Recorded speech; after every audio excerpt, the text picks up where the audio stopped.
Okay. All right, so let's get this thing started. Meeting people.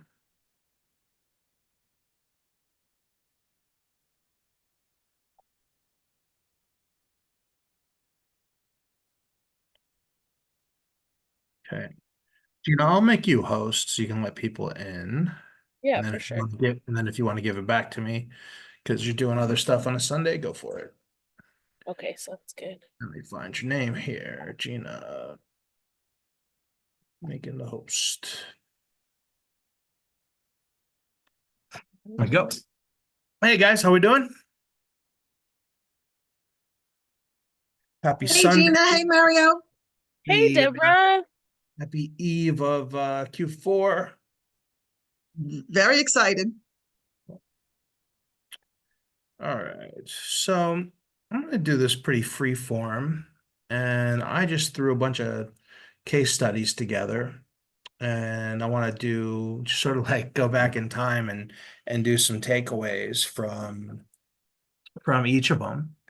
And then you guys can throw questions in the chat. We can do Q&A as we go through the case studies. Or we can do Q&A at the end or both. So let's get into a groove here and let's do it, right? So just a few bullet points. We're all about the high average order value products, especially for Q4. Like there's opportunities in print on demand for lower average order value products. Like for example, I really like the keychains and the dog tags and stuff in the summer when things are really slow, right? Because you get a cheaper cost per purchase and people are a little, yeah, people aren't going to spend, hundreds or thousands of dollars in the summer on family gifts in mass like they do in Q4, of course, right? But when we're coming into Q4, you just can't compete unless you have with paid traffic, unless you have a high average order value product, right? So like with the message cards, you can get that average order value up to 120, 130 when you're doing something like the love niche or the daughter niche and you have the proper upsells in place, especially if you use a creative that shows off the gold SKU and shows off the luxury box. The acrylics, you can get your average order value pretty high, but you can't really get the order value as high as a message card funnel. Like if you picture this as the auction, of course, the more you can afford to pay for a cost per purchase, the more there's total to go around, right? And it's going to be super choppy this year with the election, right? So there'll be a couple of key moments where um, things completely change, right? So like if you do manual bidding or if you can't get something to work and then all of a sudden like, Zuckerberg says, all right, no more political ads, which I think he did 3 or 4 years ago, the last election. He did it was either 10 days or 2 weeks before the election, they stopped all political ads. And then like immediately, if you're manual bidding and you were like barely getting into the auction, then you would get deeper into the auction because there's just like less competition because they're advertising to the same people that we are, which is like mainly the US, family, right? The voters. And so that's going to make this year particularly choppy and crazy. But even more so, you need a high average order value product, right? So, our favorite products are the message cards, of course, in big niches.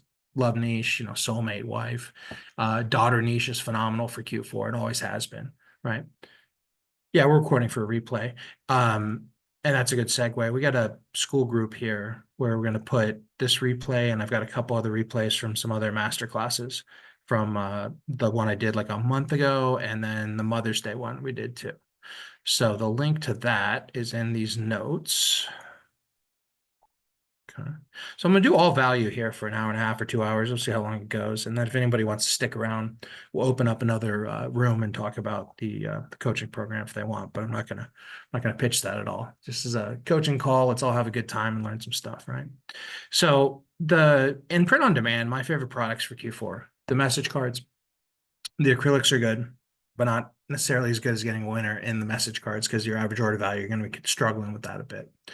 The canvases are phenomenal if you can get them to work. It's a bit of a higher learning curve and takes more customization to get canvases to work. Blankets, we have people that do 7 figures in blankets. They're again a little more of a learning curve there because they're highly graphical, whereas the message card products, what ends up working is not very graphical at all. Like most of the 7 figure winners are not heavy on the clip art, right? And, especially if you're selling to men, which is where most of the profits made like late Q4, because we're just going to speak in generalities. Like guys will buy this stuff last minute and they'll buy a higher average order value and it just goes very, very hyperbolic, right? And a lot of the niches that you're going to be selling to in men for men are the niches that'll work for Evergreen or for Valentine's Day or for Mother's Day or for or for graduation. Sorry, it's a little late here. I'm in Eastern Europe, so I've been at it all day. Busy time of year, right? So I particularly like to sell to men in Q4, and I like to sell the highest possible average order value product that we can get to work, right? Okay. And you want to think about your Q4 winner as not only just potentially putting a ton of money in your pocket for Q4, but what is your plan after Q4? Because we've had plenty of case studies where people hit a winner in Q4 that even in like December, they hit their winner. And then they actually end up making more profit in January off of the same product or a very similar product, because they've broken the ad account in, they've broken the project in, they've got some optimization, they've got a creative that's working. And whereas a lot of people just sort of like take January off thinking it's not going to be a big month for e-commerce. Well, there's scenarios where maybe you do a couple 100,000 in Q4 and you have kind of a tight profit margin, but then you do similar numbers over the course of like all of January and half of February. You end up doing less per day, but similar numbers, and you end up having a much better profit margin. The other thing that you want to think about with a big Q4 is, you want to build these things to sell, right? Because as each year goes by, there's more and more conversations that I have at, these mastermind events that I go to and just talking with, higher level e-commerce people. There's more and more demand from the investment community for e-commerce in their portfolio, right? Because, when I got started with this, people were very skeptical of e-commerce businesses. They were even skeptical to buy Amazon stock, right? Like it was just a completely different world. But now it's just like become an asset class. And so there's sort of a pretty voracious buyer pool out there. And, believe it or not, like you can go from nothing to making 100 grand or something in profit on one of these stores. And then you can probably sell the thing for like 200 grand, pretty much right after that. And so if you really think about that, like the ROI on your time right now is incredible because you've got, Q4 is a marathon. Like we've got a solid 2.5, 3 months. And then also if you carry over your winter into January, February, you've got a solid like 4 or 5 months to like make life-changing money out of one simple like print on demand card, and so it's exciting stuff, right? Okay. Go easy on the clip art. So, I've seen just dozens and dozens of 7-figure products at this point. And, I can't give them away on this, but like, it's not hard to find, top selling products. If you could just YouTube spy tools and just put in like, some kind of common headlines, like she cried reading this and stuff. And it's not terribly hard to find, what the top selling products are over the last few years. I can't give it away on this because I can't like, help you spy on my clients, but it's so rare that the product has really any clip art at all. There's like a graveyard of a million clip arty type products for every one product that works with clip art. Like we've all seen that This Old Lion like concept, right? And that works, but that's like totally catching lightning. And it's also not like a great business plan because if you have a high clip art product that ends up working for you, with the exception of canvas or blankets end up having a lot of artwork on them. Part of the reason why it's a higher learning curve because you got customization and you have artwork, and you have to get that all to work kind of seamlessly. And so it takes a lot of work to test those products. But there are just, like high 8, 9 figures to be had in Q4 in just very basic looking message cards. And it really just comes down primarily down to legibility and being willing to just grind those products out. And then once you have something that has traction, being willing to grind out a ton of creatives until everything gets to work and get your upsells to work. And then you just absolutely floor it, right? Once you have some traction on something, when something makes a few sales, that's when you have a lot of room for creativity because you can start testing creatives like crazy. I have, let's see, we have a couple of, maybe Gina, you could find them or we'll get them on these notes afterwards. I should have put them into this point, right? We have a coffee with Michael where I taught testing. And then there's another coffee with Michael where I taught creative testing. And so let's put those in these notes here for people.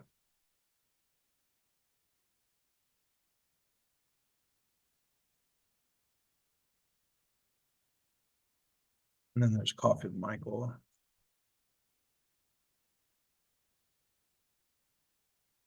Because this is basically like if you were in the EPM program, well, testing is phase 1. Creative testing and a couple other things are basically phase 2. And in phase 2, this is when, and if you find this coffee with Michael's, it's not about just the human factor. Like there's 2 human factors. There's your learning curve. There's the factor of what people want to buy and what they react to as far as a creative. But what happens once you have a potential winner and then you take it into development, which is where you start to do a bunch of creative testing, is you end up getting, hundreds of sales and your ad account starts breaking in. And if we're talking about Facebook ads or really any algorithm, you'll get a little bit of optimization, but what you really get is that you start to place better in the auction for a multitude of reasons. One, you've landed on a product that people want to buy. And so it's getting better metrics like purchases, right? And clicks. 2, you've done enough creative testing that like now you have a best creative. It's obvious to you. It's obvious to the algorithm of Facebook or TikTok. And then also now that you're getting more sales and your metrics are better and you're getting into the auction to higher quality buyers, your metrics will continue to get better. And during this period of time, you're able to spend more money on ads.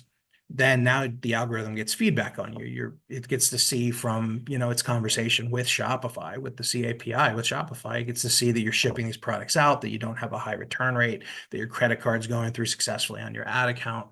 And you do this sort of business handshake while you're developing these products. And then you hit this kind of point, like a singularity where your product's good enough, your creative's good enough, and the algorithm's treating you well enough, and your learning curve has gotten to a point where you can get into the profit zone. And when you get to that singular point, you have to get very aggressive. And then you also have to not get complacent, because as you get to that point, maybe you've worked really hard and maybe you've worked really hard for years in a bunch of different business models. And then you finally have something that's just like profiting a little bit. Then you have to fight the human instinct. If you were in the gutter and then now you're gotten to break even or slight profit, if you really want success, you have to fight the instinct to become complacent at that point, right? And the same thing goes for like the example of you make some money in Q4 and then you had like take a sigh of relief for January. If you just keep pushing through that and you're going to make more and more and more money, and we're going to get to the examples in a minute here because they're fun, but the methodology, the mindset of that, of just thinking for every level of success or every level from where you went from investing and losing money to breaking even and then pushing through that, is really what separates people from just like sort of having this, oh, I made that 5 or 10 grand that one time in e-commerce, to, oh, I made 50 grand on my first one and then I made 100 grand and then now I'm a millionaire, right? And it's not the dichotomy of that is that it's, as far as the amount of work you have to do to go from 10 grand to 100 grand or 100 grand to 500 grand or something, it's actually a lot less work, but it's a lot more mental challenge to keep at it at that point too, and not to shiny object off too early, right? Okay. Back to that point of building to sell. If you have a profitable store and you're looking for an exit now or after Q4, or you're looking for like a structured partial exit, like I said, there's a lot of demand in this space for people to buy into these stores, either to buy a majority of your store or buy the whole thing out. So please DM me and let's have that conversation, because I've had a lot of people reach out recently wanting to put money into the e-commerce space, and they like this family gift space. Okay. Yeah, these will be really useful in concert with my conversation here. Okay. Another thing is keep the site fast. So I've had a few times where it was kind of heartbreaking, where somebody like kind of hovered around break even and they're putting a bunch of work in, and maybe we had built the site for them like, a year before or something, and they tested every app under the sun from Shopify. And you got to be careful with these apps, because you can install an app and then uninstall an app, and it'll like leave code behind and really slow your website down. And so you need to have a general idea of if you have some junk in your site, right? So like I have one client that's done like tens of millions of dollars in POD, and their product page was loading twice as slow as it is now. And all we did is just run a quick little speed test. And there was like an app that was like a review app was using some old Google fonts and just needed an update, and literally doubled the speed of the product page just by like knowing how to do that. Does anybody have a site they want me to audit, just like from a speed point of view, or even a card? Does anybody have something they want me to take a quick look at? If you do, just throw it in the chat. I know everybody gets to see it, but trying to think if there's one I can use as an example. But I'd really like to show you guys the portion where you can find if you've got like some nasty code sitting around on your site. It can even be a competitor site, and if it's not a client, I'll just go ahead and run a speed test on it. Okay, we'll wait to see if anybody puts that in the chat that they want me to take a speed test of their site. And then if not, in this new school group where I'll do the recordings, I'll find some print on demand sites. Okay, we got something coming in. Good. Okay, cool. There's Gina's coffee with microphone testing. Good. I'll put that on the document. Okay, so somebody's willing to let us take a look at the site. Good. All right.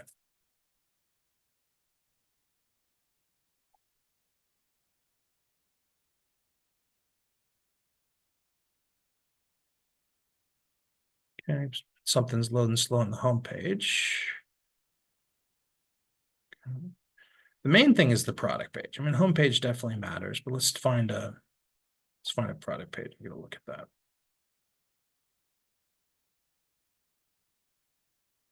Okay. I know without even running the speed test, this chatbot's definitely slowing your site down. The chat is probably good if you're selling like granddaughter stuff, which I see a couple. But a phone number would be just as good too. All right, so when you're doing a speed test of your site, you want to at least do the home page, and then you also want to do product page. All right, so the home page initially looks like it's pretty fast. Okay. GT Metrics is like $5 a month. It's really worth it. Okay, so what you want to do, you want to see if there's anything like, listen, I'm not a programmer, so anybody that's a programmer has got way better ways of doing this, but this will identify a lot of the problems and is really easy for a non-programmer's layman to use, right? So you run a speed test, you hit this waterfall button, and we're looking for anything that like loads slow, anything that like spikes, or anything that's red and has some broken code or something like that, right? Let's take a look here. So homepage is looking pretty good. We got a 1 second spike on something. Okay, so this image is really bloated. So you can either shrink this image down, or you can or run a app like what's the one? Sorry, it's been a long day already, guys. What's the one we like to use, Gina? Crush Picks. There's an app called Crush Picks. Gina, we got an affiliate link for that. Pop it in there. Okay, so this picture is also loading really slow too from the homepage. So these two pictures are probably take as long to load as like your whole website. So you manually crush those down, or you can use an app. Okay. Now, some of the mock-ups are slow loading too. and the mock-ups end up being on the product pages, so it really hurts you, right? So, if the mock-ups in print on demand, whether it's ShineOn or some other company, the product markups loading slow. Well, one, the customer needs to look at that. Two, the site might be loading kind of like all over the place if they're on like slow Wi-Fi. And three, Facebook, for example, as an algorithm, since we're kind of always been sort of Facebook first when it comes to paid traffic. Well, one of the things that is going to affect how you place in any algorithm's auction is how fast your site is too, right? So it's all in concert. It's what the humans are reacting to, and then it's also the what the algorithm sees, right? So it's interesting that just that one mock-up was slow, right? When you're running something like Crush Picks, it should be constantly solving these problems for you. Okay, monorail edge.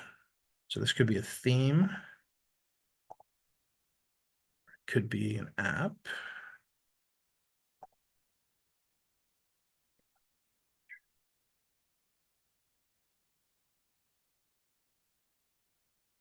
So this monorail edge, I'm guessing this is the theme. So I'm a big fan of the Dawn theme because it's ridiculously fast and it shops phenomenal on mobile. And then also, over the 10 years or so I've been doing this, earlier in that 10 years, themes made a big difference. Like getting a paid theme was like the whole difference, like why something would work versus one of the free ones from Shopify. But Shopify got a lot better over the years. And the whole time, the biggest problem with paid themes was that, they might be working phenomenal at the time, but then you never know if Shopify is going to make some kind of update and that theme developer doesn't like keep up with that. And then all of a sudden, just one update, and it's like right in the middle of like late November, early December, Shopify does an update. And then that theme all of a sudden starts like bugging and not working well. And your conversion rate just drops and it just like ruins your whole scale. A lot of times themes and apps are sold because they're entrepreneurs, right? And they sell it off to somebody else, and that next person might not do as good of a job as a developer. They might have a cheaper subcontractor as a developer, or maybe the initial theme owner or app developer got a new contractor to do the programming, and they didn't keep up with Shopify updates, because you got your Shopify updates, and you've got your software that can break within the theme, right? And you got the way that however they're I'm not a programmer, however they're hosting their assets on the cloud or something. You have a lot of moving pieces that can kind of break or be inconsistent with the speed that's loading. And so you really want to go with a fast, very popular theme, and ideally have a group of people, conversations with people about that. And if anybody's having problems with their functionality or their conversion rates, like you want to be able to eliminate as many variables as possible. That's why we like to go with Dawn, and we like to go with very known quantity apps, right? Like one of the apps we like was, as we've been using for years, is Monster, which Ty was on Coffee with Michael recently, and that's a great upsell app. You want to set it up how Ty recommends it without doing like too many of the features. But apps like that, the developers are on the ball, and then for like a review app, we like Looks, we like that Crush Picks app I was talking about. But you want to eliminate as many possible variables that can break your site. And so that's one of the reasons I like to keep it simple with the Dawn theme, because it really does do the best. And then there's just one less variable you have to worry about when you're scaling. Okay. Let's see. Did we take a look at this? Okay. So as far as the page goes, I'll give you a quick audit. I would make that button green, and you want a bigger add to cart in white, right? Because it's kind of hard to see where the add to cart button is, and that's the last thing you want to do for somebody, right? Okay.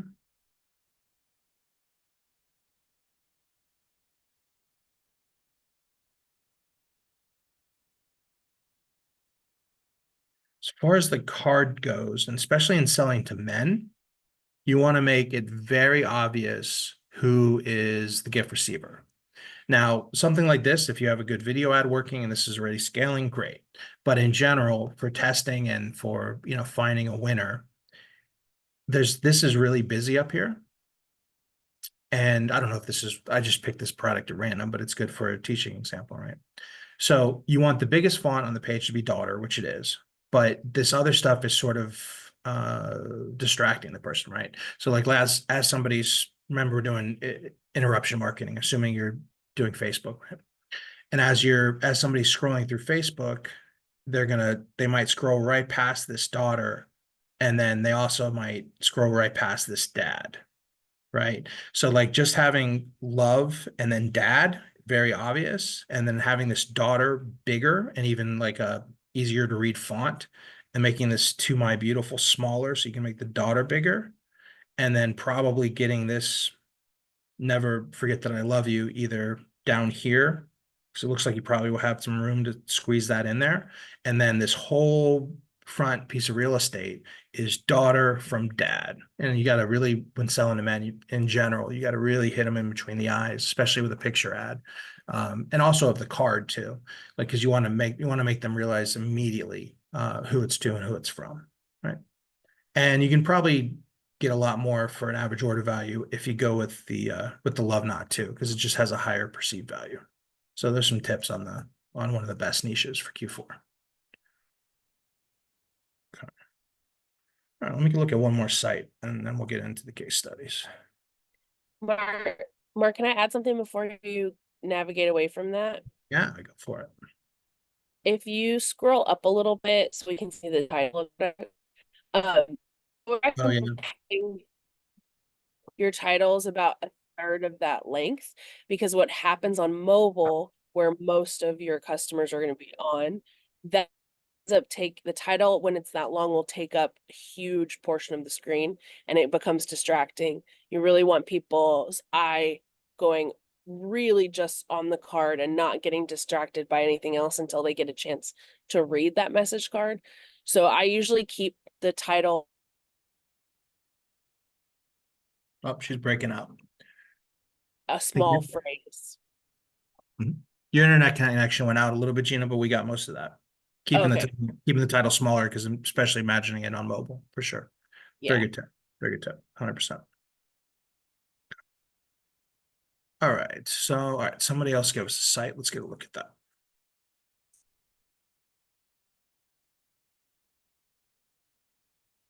Okay.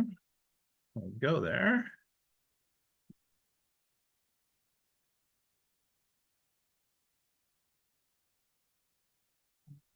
What's up?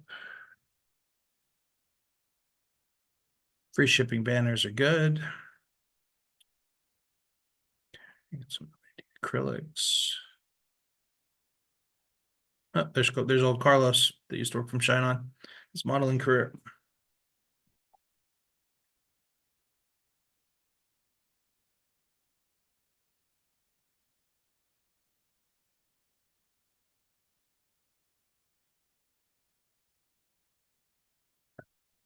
So this is probably a ShineOn product page.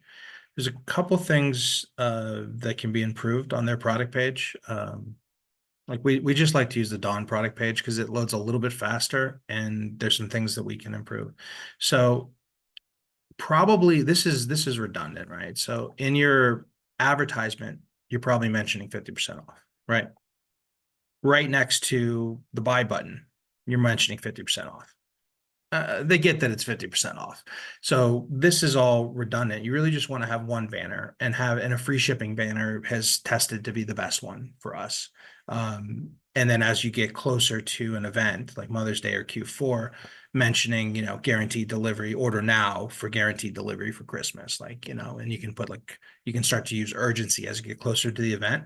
But in general, a free shipping order, and probably one that's got less information than that, because it's you want to keep them just reading the message and making a buying decision. And so you don't want to distract them with too much stuff, and you don't want to have the redundancy of like saying it's 50% off like a million times, right? Okay. The ShineOn page, I'm pretty sure I'll know how it loads. All right, well, let's take a look at your homepage, see if there's any problems. Not bad. Okay. ShineOn page is good. It just, it can be better.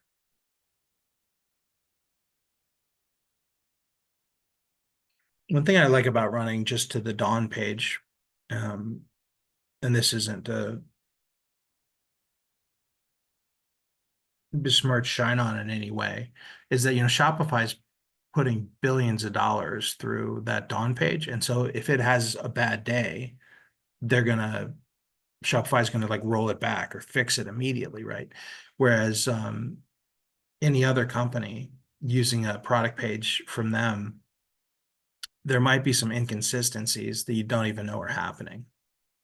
And so that just makes me a little bit nervous running to a product page, especially at scale. All right, so when you're doing this waterfall on GT metrics and you find something red, it means that you can usually get any Upwork programmer or probably do a YouTube on how to get rid of that. But you get something that's trying to load and it takes like, a third of a second to load and it just doesn't load, right? So there's something broken, and that could have been from a previous app that you installed and uninstalled, right? That left some code behind. Sometimes you see a bunch of those. This is loading at a second, so it's loading pretty good. Or it could be something with ShineOn's product page, right? So if anybody from ShineOn's watching this, I've told you guys this a bunch of times, and I love you, but whenever it says asset transformation, that means that their mockup is not the proper size for that slot within the Shopify theme. And so they're loading slower. And so it has to be resized for their own theme page, right? And that slows things down.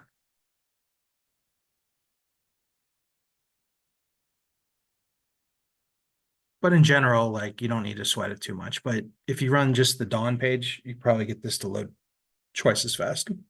And maybe if you just crush pick the missized mockups. So yeah, in general, it looks good.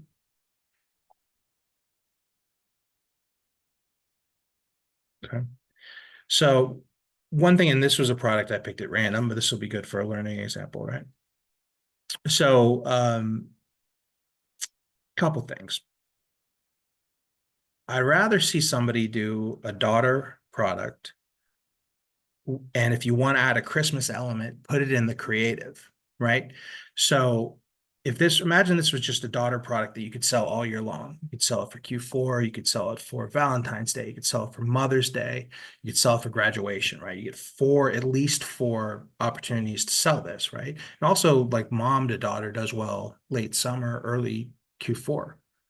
But with this product, you're just going to be able to sell it basically late November and December. And now you get a bunch of optimization on it. And then you don't have the opportunity to have that creative that worked great.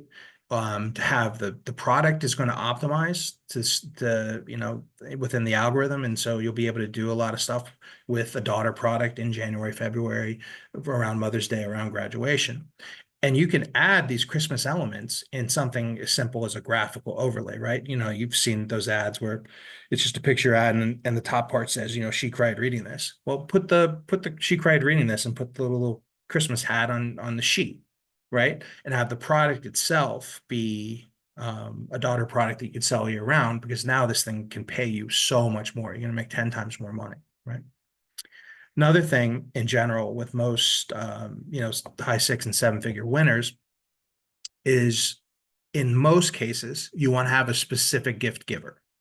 And that comes down to average order value, right? Because let's say you have a dad to daughter as your winner.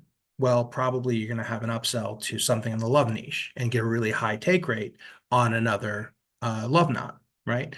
But if men and women are buying this, well, you don't know what to put as your upsell. And so your upsell take rate is going to be smaller because you don't know if a man bought it or a woman bought it per se, unless you've like optimized multiple campaigns to different product pages for the same product. You're overcomplicating it here. But usually the message works better anyways if it's from a very specific gift giver, right? Because it immediately becomes more personalized. the exception of this has been on the acrylic plaques.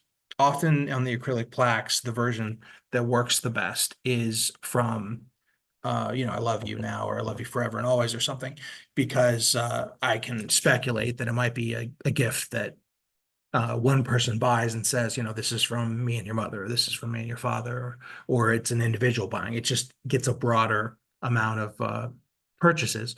But something like a Hallmark card style gift, the population is sort of for generations. We're banking off of this like kind of overpriced Hallmark card as an opportunity, and it's a really good opportunity. And for generations, families have been raised on giving a personalized gift, like a message card, like I love you, mom, or I love you, dad, or what have you. And so the message will be stronger if it's from a specific gift giver, like dad or mom. The average order value will be higher because you'll be able to optimize for what a dad might also be buying. Maybe it's buying for more daughters, maybe it's buying for son, maybe it's buying for mom, maybe it's buying for soulmate, maybe it's buying for wife. And so you can get a higher average order value, and the message itself is probably going to work better, right? So and the Christmas element in a picture creative does do well. The deeper you get into like November and December, you will get a cheaper cost per click by just putting a graphical overlay with some Christmassy type stuff on it. And that's something you want to test in the creative testing. And Gina, you posted the Coffee with Michael on creative testing. Let me grab that for the sheet for everybody. And then if this daughter card, you had a winner for Christmas that had the Christmassy one. Well, when it becomes graduation, you can do and it didn't have the actual card itself, didn't have any Christmassy elements. Well, then when it's graduation time, you can try banners related to graduation and see if that works for you, or just banners that are she cried reading this, right? Okay. Did you also find the one where I just teach like initial phase 1 testing? Yeah, I put them both in the chat. Yeah. Coffee with Michael on testing, and Coffee with Michael on testing. Okay, cool. Nice. All right. So this will turn into quite a bit of training for you guys. And then I probably should put those in this mental note, or Gina, if you want to jot that down, we'll put those as recordings in here too. So you'll have 6 hours of these like free coaching calls, and then you'll have another hour or two on testing and development. And that in itself is a lot of like the sauce that, gets it done. All right. There. Nice. Okay, cool. All right, so let's get into some case studies, right? So everybody's seen Matt's like ridiculous year, right? So I don't need to go deep into that. We've talked and shown this screenshot to death, and obviously we're very proud of it, right? So there's that Coffee with Michael too that you guys can watch if you want to see some more of Matt's interview. If you guys haven't seen that one, or if you want to watch that again to get just to get hyped for Q4, like I'll probably watch that one again just to get hyped for Q4, to think bigger, right? Like I thought he was gonna have like a $3 million year because he had a big Mother's Day, and I was like, I'd pull off a couple million for Q4. But he teaches something, and he's probably talked about it in this interview, MTO, minimum target and outrageous. And so his target was less than this, but he prepared himself mentally and, credit wise and financially to hit bigger numbers. And that's the outrageous goal, right? And so, if you're not prepared for an outrageous scenario, then if that opportunity shows itself, then, you won't go for it, right? Because you just physically can't. You're not staffed up for it. You don't have like an idea of, all right, if I do, 100 orders a day, I need, one customer service agent, but if I do 500 a day, I need this many, and this is how I hire them, and these are the questions I ask to hire them, right? Like you got to prepare yourself, like your credit, you raise your credit so you can operate at that level. Stress management too, like there's to prepare for an outrageous scenario, like there's a bit to it, right?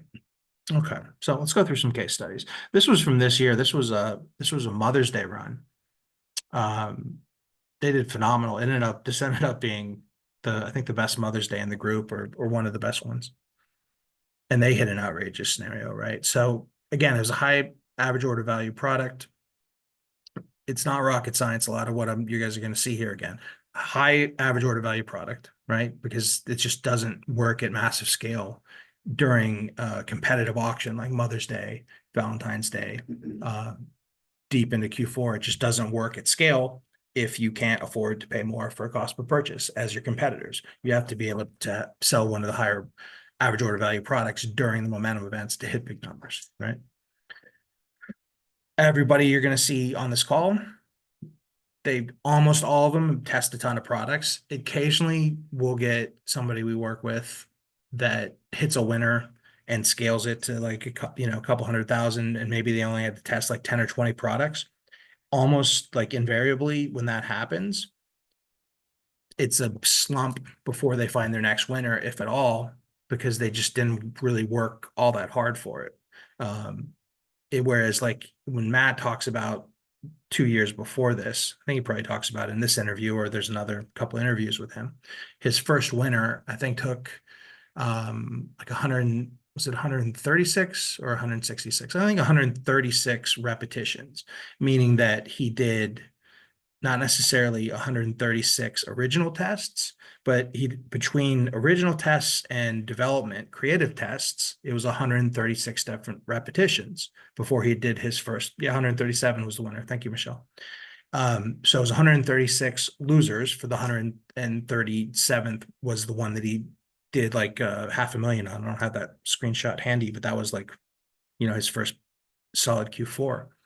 And he probably talks about this in this interview. If not, you can find his others. But it kind of goes back to what I talked about a little bit earlier, where, that many repetitions in, well, he's learned what people want. His designs have gotten better. The algorithms learned his project. And so it hit that singularity point where the product's good enough, the creative's good enough, the algorithm's treating you good enough, and the human being selling has gone through their learning curve. Because on your way to 137, there's been some consistently low probability ideas that you've just taken off the table, right? So, some of which we talked about a little bit before. So like maybe somebody tested 100 products and 40 of them were kind of crowded up in the top. I don't know if I still have that up, like that one design, not this one, but I guess it was the one I showed before this. And maybe 40 of them had, too much going on up here, or they were too graphical or something like that. And so on your way to 137, you stop doing that because you learn from your losers, right? And so when you go through this training here, there's basically 3 simple rules. You do your testing budget. If you get no sales, you turn it off. If you get 1 sale, you give it a little more to run. If you get multiple sales, you got something that you might want to develop. So on rule number 1, when you get no sales and you turn it off, those are very valuable because you need to go through those 10 or 20 or 30 at a time and look for consistencies in, oh, did I use the same font in those? Am I just striking out in that particular niche? Is it kind of crowded? Is it too graphical heavy? Like, what kind of is it? Did I have this is one that comes up a bunch. I have a black background and sort of like a subtle white font, and that layout never worked. Well, think about it. Like on a phone, a black background with white, that can work really well, but the white really needs to pop off of that black. And so a lot of people in Canva, it'll be like a black background with white text. And when it comes to reading it on a phone, it looks gray. And so it's not legible and people aren't getting it, right? So on your way to that, 137 to do that first winner, your losers really teach you a lot. And if you have the grit to keep going and learn from your losers and be, analytical about that,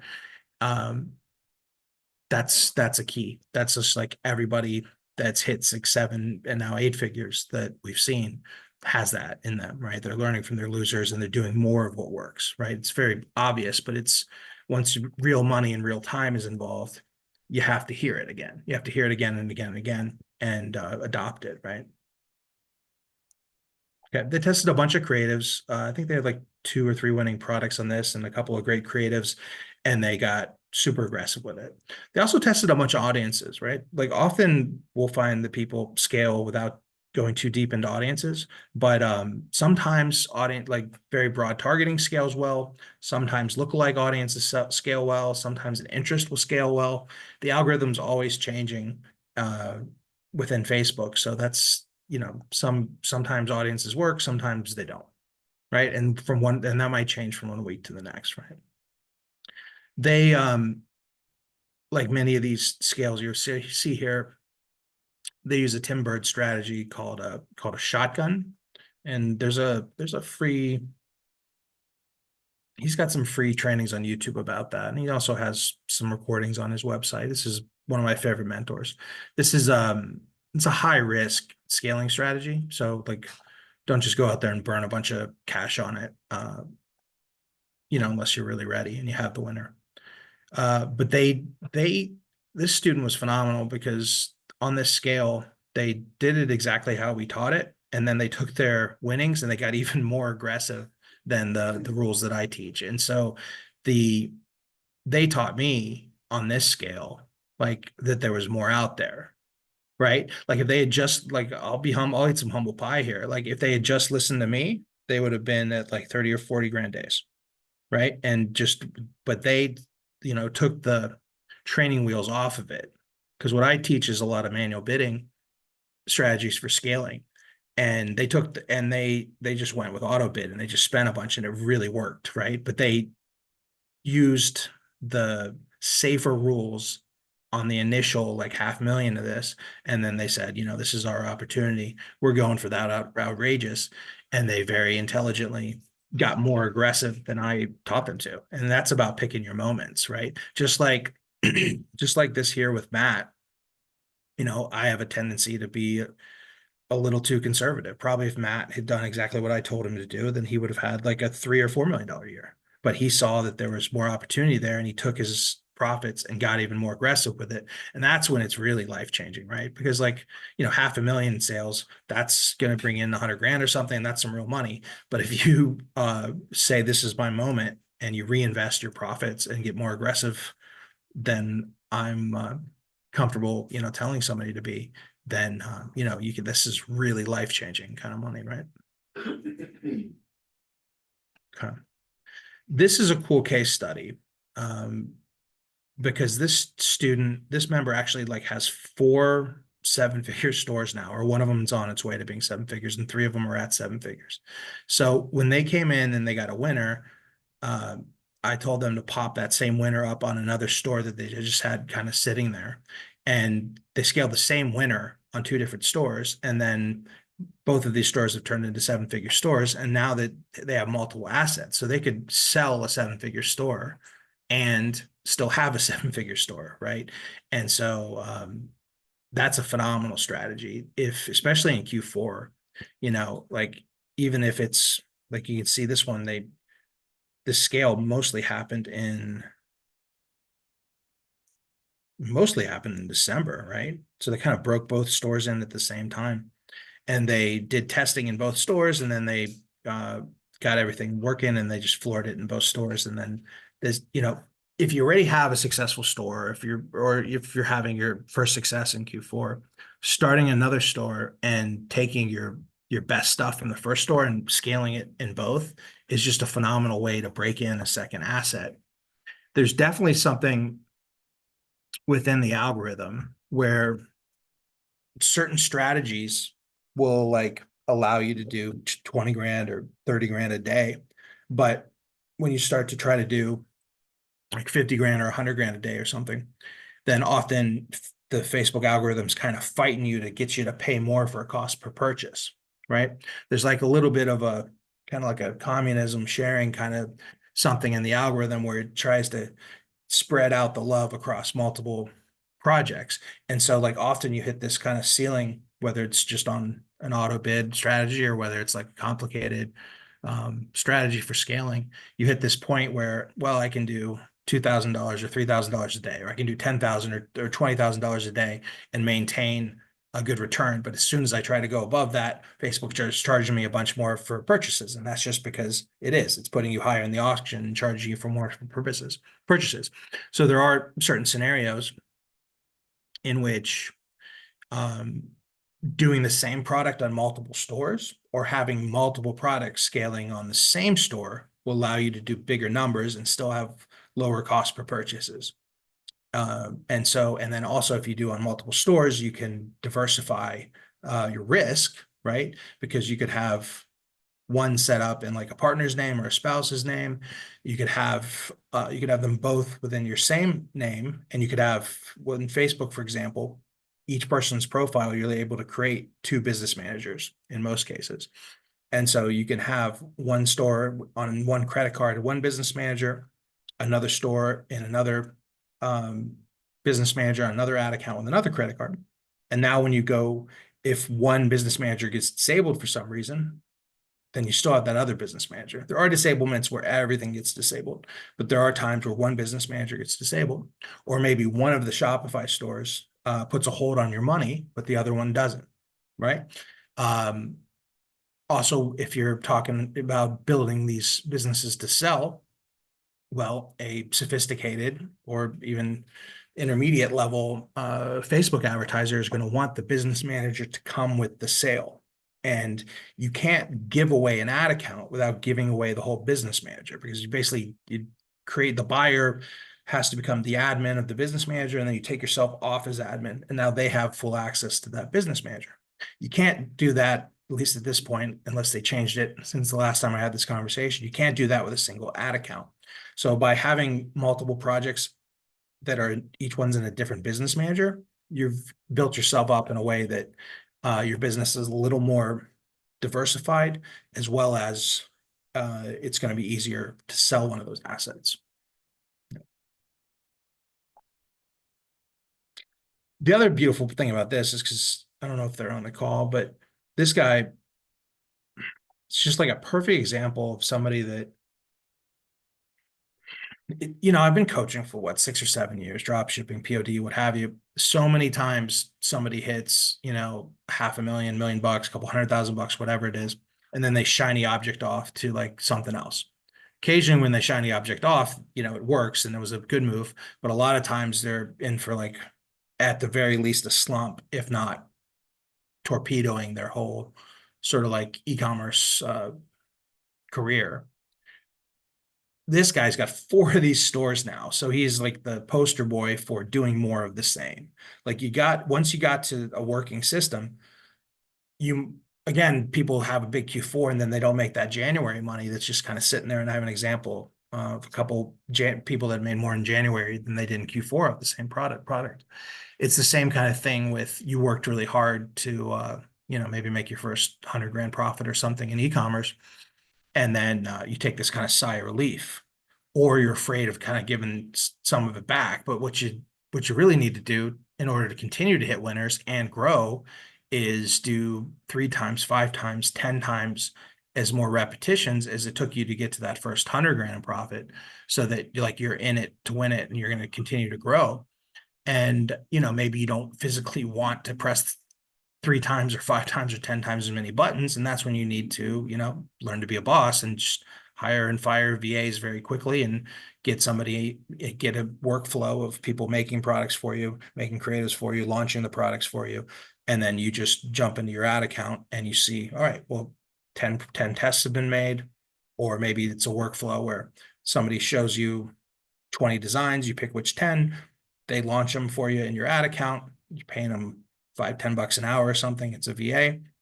And then 2 days later, you take a look, right? And so you get this workflow going of things constantly coming into your ecosystem. And then you can,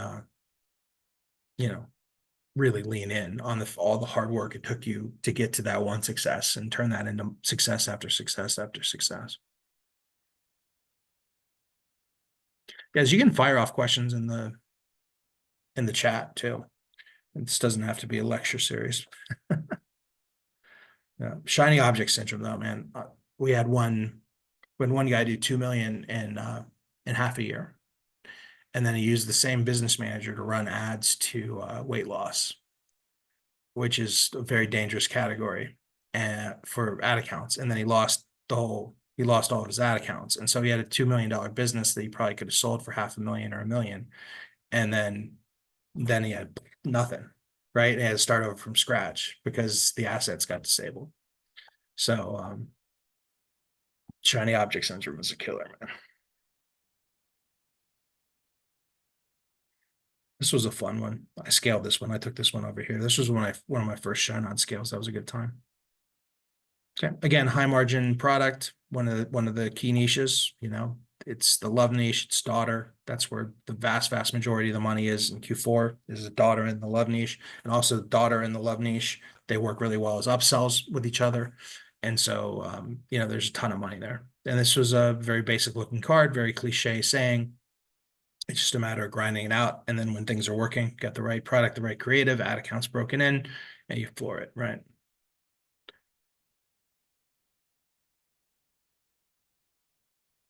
Oh, and this is like this Farhad here was a lot like this gentleman in that, what we were doing in this project, she was also doing the same exact strategy on another impulse buy product in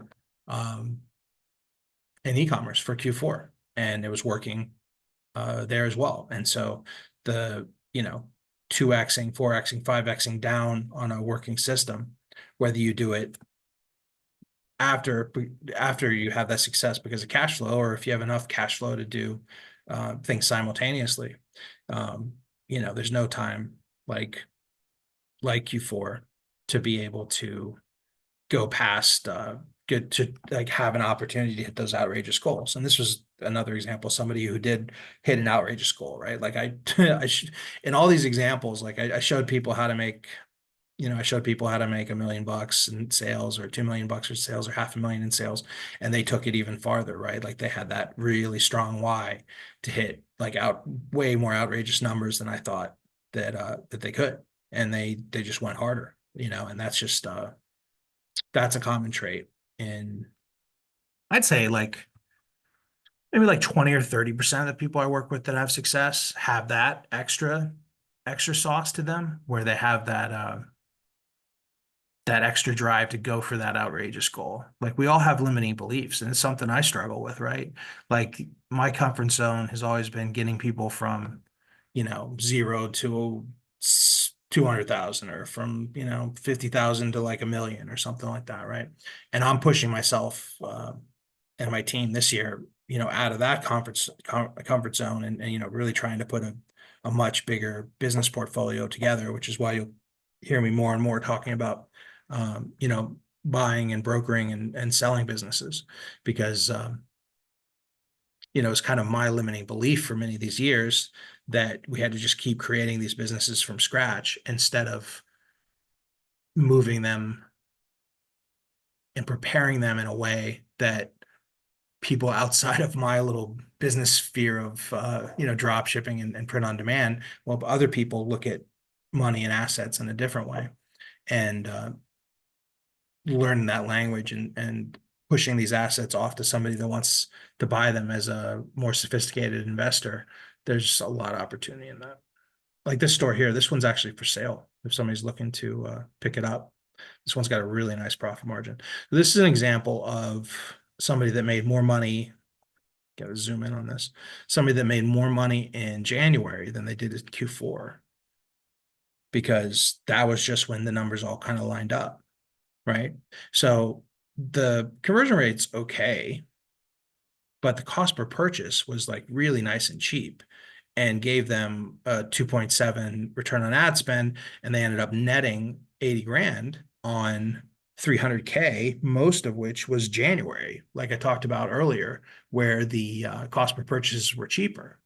And so this product, if I had a chart, this product worked in Q4, but the margins were way less. Like this is like 80K on 280. I mean, what is that? Like 25% margin or something like that. That's a good margin.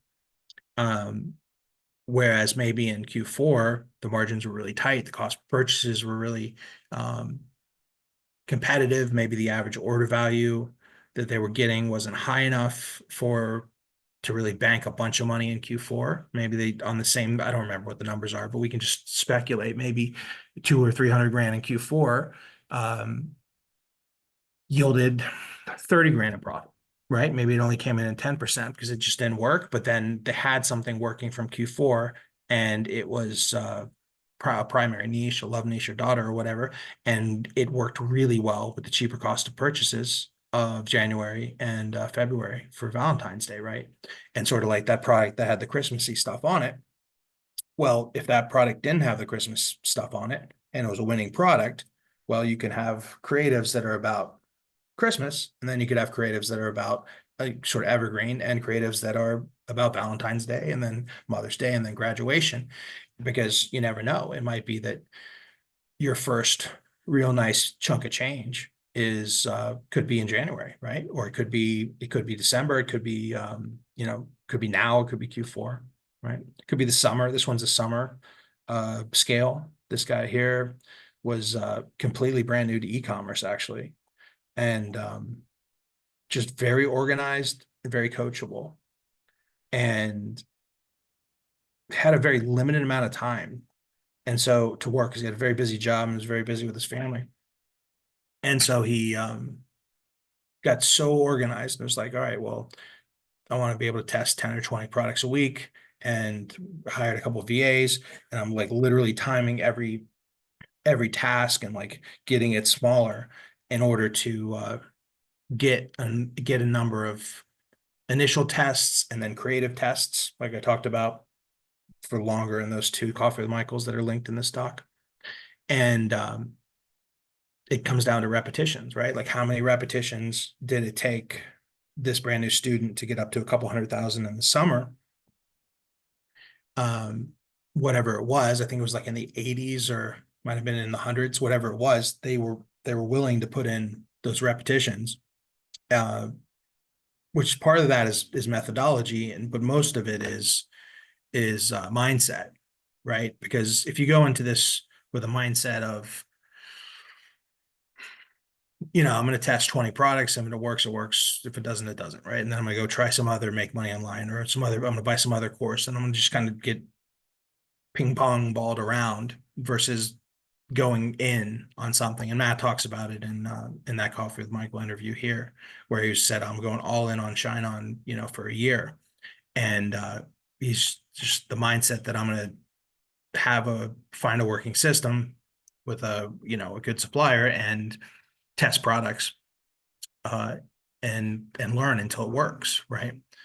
Lost my train of thought. There's a couple other really cool takeaways from this one.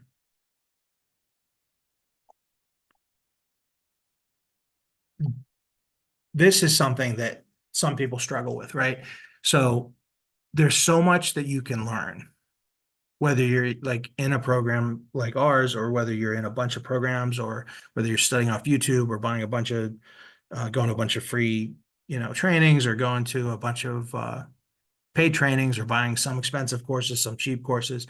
That again, this traffic source, that traffic source, you can become a professional student and also not give one thing enough time to actually like learn it. And so, and I struggled with this in the beginning. I was just like voraciously taking in too much information when I should have just been grinding out the one thing that was working for me at the time. And that was 9 years ago, was Instagram shout outs were working, and I could get up to like $1,000 or $1,500 a day. And I was just doing way too much studying. I should have done more grinding. We still did $1 million with that project, but could have done a lot more if I was like more laser focused. But not becoming a professional student, finding like working on the tasks that move the needle, the tasks that will make money. And, since he had a very limited amount of time, he was forced to just focus on the tasks that were going to make money. And that was primarily testing until he found outliers, which again is described in that Coffee with Michael on testing, and then testing enough variations and creatives until something had profitable metrics, right? And so what ended up working was, and this is a really good example, I wish I could show this, but I can talk about it a little bit. So he started testing on just really clean looking message cards, like probably white with black writing, and maybe black with white writing, just like real clean, sort of not terribly interesting looking cards. And then once something was making some sales, he'd try out some different graphic templates and stuff. The one that ended up working was real goofy looking. It was like an off-colored blue gray background. It had like 2 or 3 different colors in the writing. And then what really made it work was this like crappy UGC picture he took of it. So it was kind of an ugly card, and it was a weirdly lit picture, but the ugly version and the not great picture version ended up being the winning creative because they had, cost per clicks that were like 30 or 40% cheaper. And that's not the only time that's happened, especially like I talked about earlier in the call, especially when selling to men, or let's say a guy's buying for the soulmate or for the wife, you're selling to the guy, right? You're not selling, you could put when a sort of ugly version of a card works, you could have put 100 to my soulmate cards in front of 100 or wives or whatever in front of 100 wives, and the one that worked, the goofy one, when the goofy one works, like nobody that was receiving that gift would have chosen that one. But again, we're selling to the guy and we're selling to them on Facebook, and if an uglier version of it makes them scroll stop at a 30 or 40% higher rate and makes them actually read the message card, because even if they just read it out of fascination, it scroll stopped them, and then they read it, and then they bought it at a higher rate. And sometimes that can end up being the version that works. Sometimes it's a more elegant version that works. Sometimes it's a very basic version that works. And sometimes it's kind of a goofy version that works, especially when selling to men, especially in a picture ad. Sometimes it's like this was a couple summers ago, and for this like 2 weeks here, it was the top selling card at ShineOn during like their slowest couple weeks. And I remember Eric messaging me and saying, "Are you serious with this card?" I'm like, "Yeah, I don't know. That's the one that worked, and that's the one we scaled, right?" The other thing we did here is we found a pattern that doesn't play out as strongly as much, but especially like in the summer. And again, selling to guys, a lot of times in the weekends will underperform. But I think enough people have become savvy to that this is sort of evened out. But a few years ago, you could really just run the ads Monday morning through Friday evening and get a lot better return than if you ran them on the weekend, especially when selling to guys. That doesn't matter for Q4. For Q4, you want to be selling every day of the week. But sometimes you'll find patterns, and this one might repeat and it might not. Sometimes you'll find patterns, whether it's time of day or days of the week, where you can lean into a pattern and adjust your ad strategy for that as well. Let me check the chat and see if there's any questions there. Okay, cool. We got a few questions. Let me grab some of those.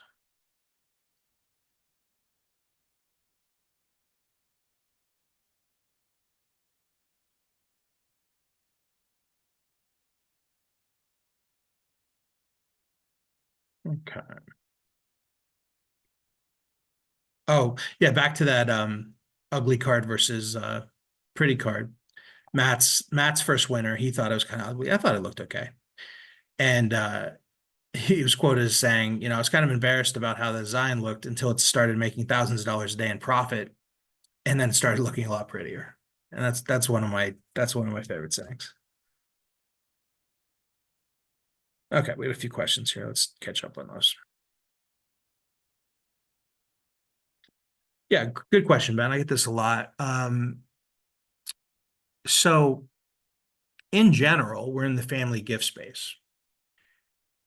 So the same ad account, same pixel at the moment, and this is subject to one Facebook algorithm change, right? At the moment, and for a while now, the same ad account, same pixel has worked better, and it's simpler and easier. What becomes difficult is it's more like accurate tracking, right? Like, is the purchase being fired in the proper, when you're scaling multiple products, is the purchase event being fired in the right ad of the right ad account?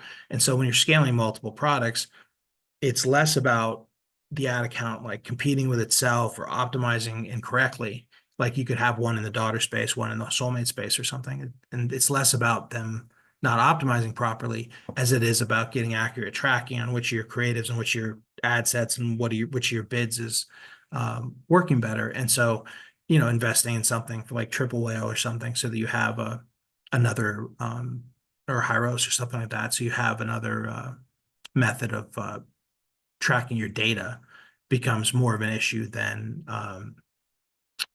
messing up the pixel or something. There are certain exceptions. The kind of funniest one is you've probably seen some people scale to a certain degree the apology niche, like I'm sorry for hurting you or something. Well, if you do a couple $100,000 in that niche, you've just optimized for men that are in at that moment in a bad state in their relationship. And so it's kind of hard. I found that it's kind of hard. It's hard to have a winner in the I'm sorry niche and in the, loving soulmate niche at the same time. Because then it does kind of get confused about what guy am I going after here? Am I going after the ad accounts? Like, am I going after somebody that's in the relationship, or am I going after somebody who's like on the rocks in the relationship, right? So if the product is like super niche and they're too different, but if you're talking about just going after just like the core niches, like wife, soulmate, future wife, husband, which is also married, to my man, to my daughter, to my son, all that on the same ad account and same pixel.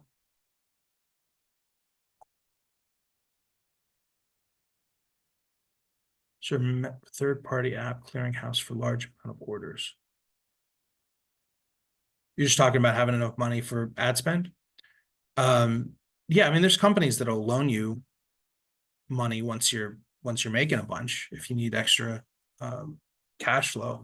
But in general, most advertisers get their first like business credit at scale with at least in the US with Amex business. They tend to have a history of raising your business credit pretty quick. Yeah. And then there's always like Shopify Capital if you need to. And then Jimmy, are you on the call? Do you know what's that other company that's given a better interest rate? I can get Oh, back I to don't think so. ask your brother-in-law. Yeah. Okay. See if he has see if he has an affiliate link for it too. There's some companies, and I'll have to get back to you on this, whoever's asking this. There's some companies you can apply for a better line of business credit with, and then you can use that for ad spend, inventory, what have you. Yep.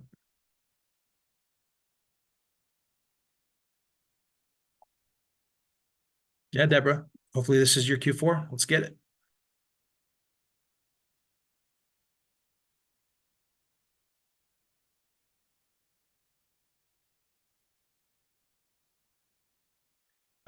Sarah, we just use CED Commerce. I don't know if there's a better, cheaper one. Maybe Gina knows of a variety of ones.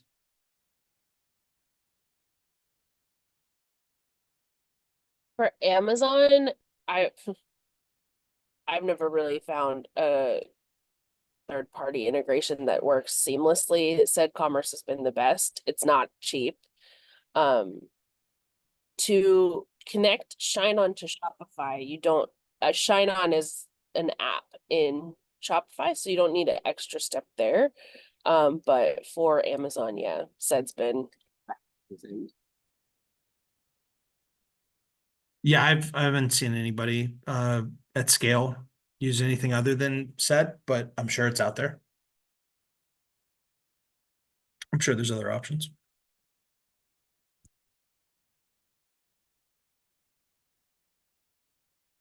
Cool. There's some questions coming in. Good. Make this a little more Q&A than a lecture of screenshots. Like it.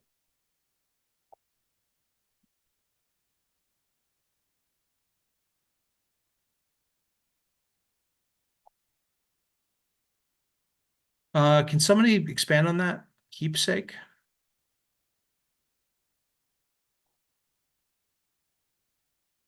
as in a category of like people buying for themselves, or is this something specifically in ShineOn's catalog that I don't know about? Are you thinking maybe about maybe they're talking about the acrylic with the necklace? Is that what they're calling it, as a keepsake? Yeah. Yeah, I think that's what they're talking about. This is one of those things that, like, if I see somebody scale it, I'll pick it apart and then try it, but I'm not going to be a first adopter of that. The acrylics themselves, I knew that that was a winning product, and we'd actually scaled those with a private supplier before, but they couldn't keep up with the inventory.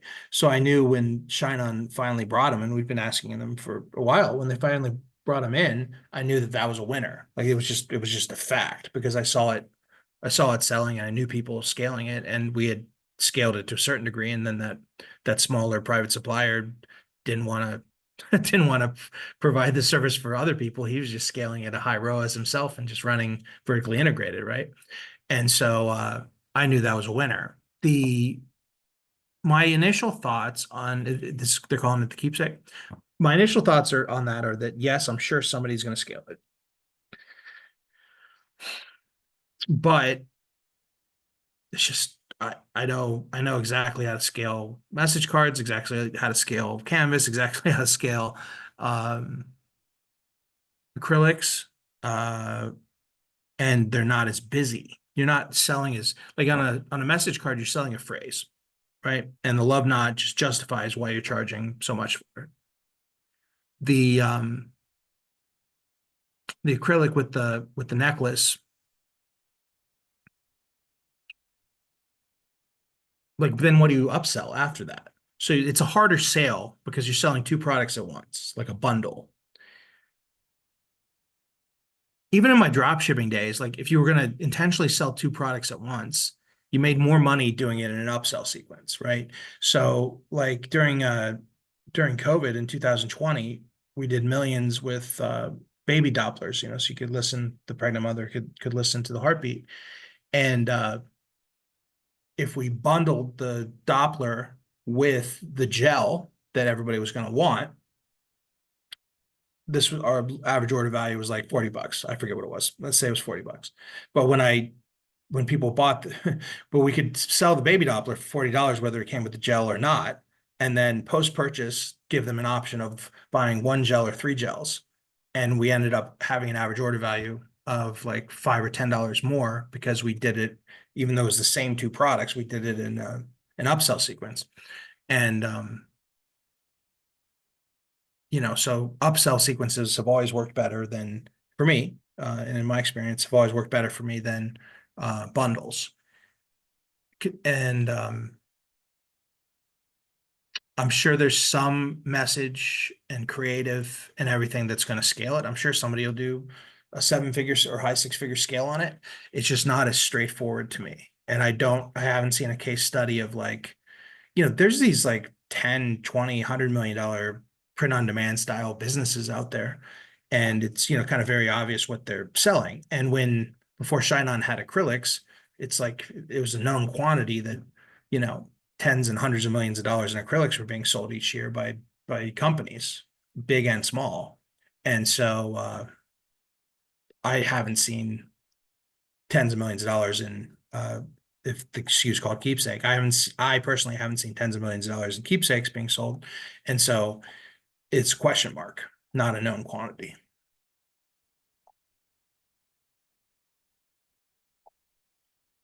The next I would say would be custom cat. High margin, fast products. Bigger learning curve for these two products, more graphics involved, more customization. Deeper learning curve, but solid opportunity.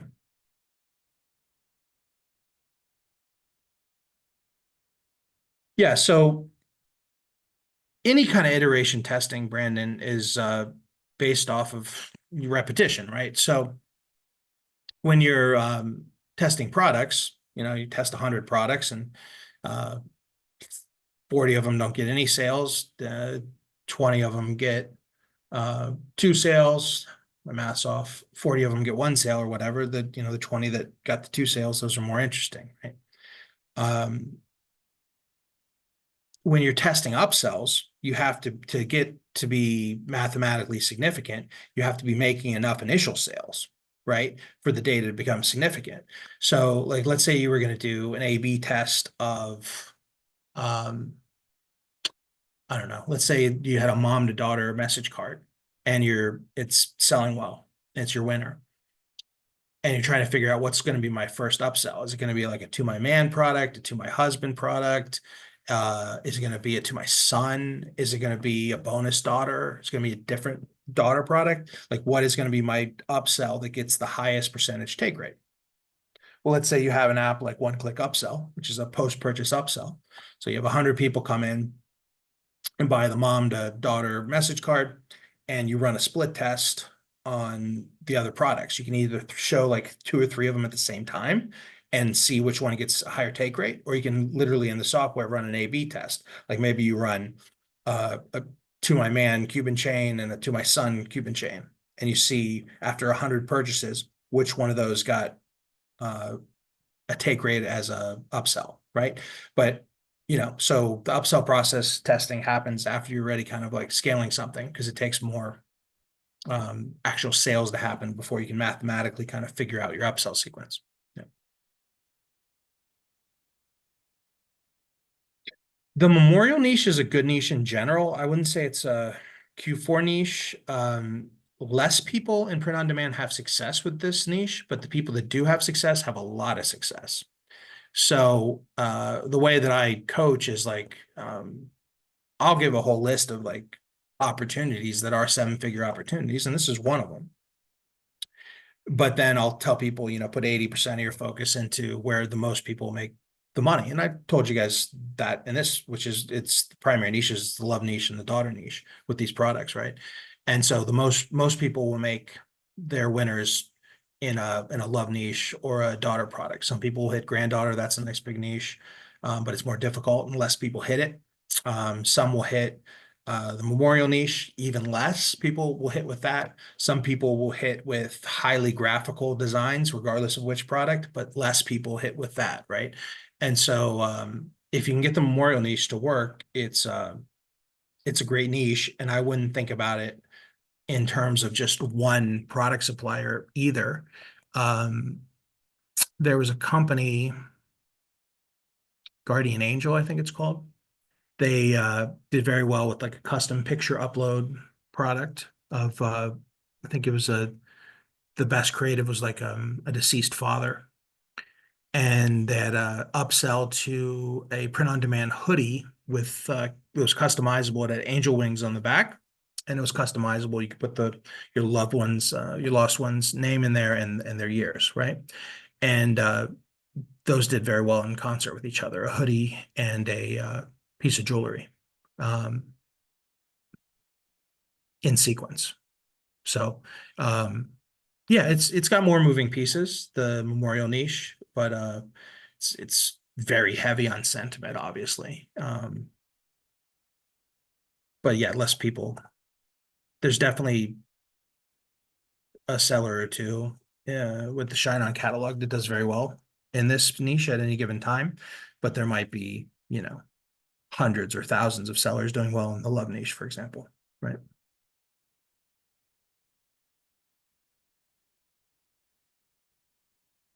Yeah. Yeah, here's another example of sometimes you hit it late and there's just like so much money to be made at that in that final stretch that like last 3 weeks. You put a bunch of effort into testing, creatives, algorithm optimization, and then things finally line up and you just floor it for 3 weeks and with your hair on fire. And then that can be life-changing. I think this was another ugly one in the love space, right? This card was like really goofy looking. It's from a couple of years ago. Can I give away too many details on it? I'll just say this, the font, it had like 3 colors on it. It looked ugly. And the font for the gift receiver was kind of like a Sharpie magic marker font. It was, again, they tested on really clean looking, like white and black message cards. And then when a phrase got some traction, you test some nice looking stuff, you test some goofy stuff, especially when selling to men. Okay. because sometimes it's the less aesthetic design and the less aesthetic picture that actually work better. This was another example of that. That always cracks me up when something stupid looking works, but like you gotta follow the data. Okay, we got some more comments here.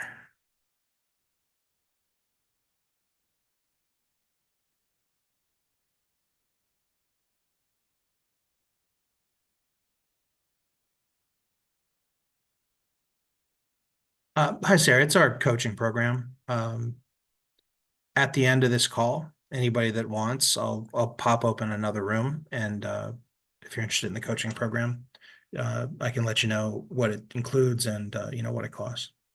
We have a ton of free training, though. That said, and we're going to start to put it all into this in a bit of a more organized manner into this school community group, and the link for that,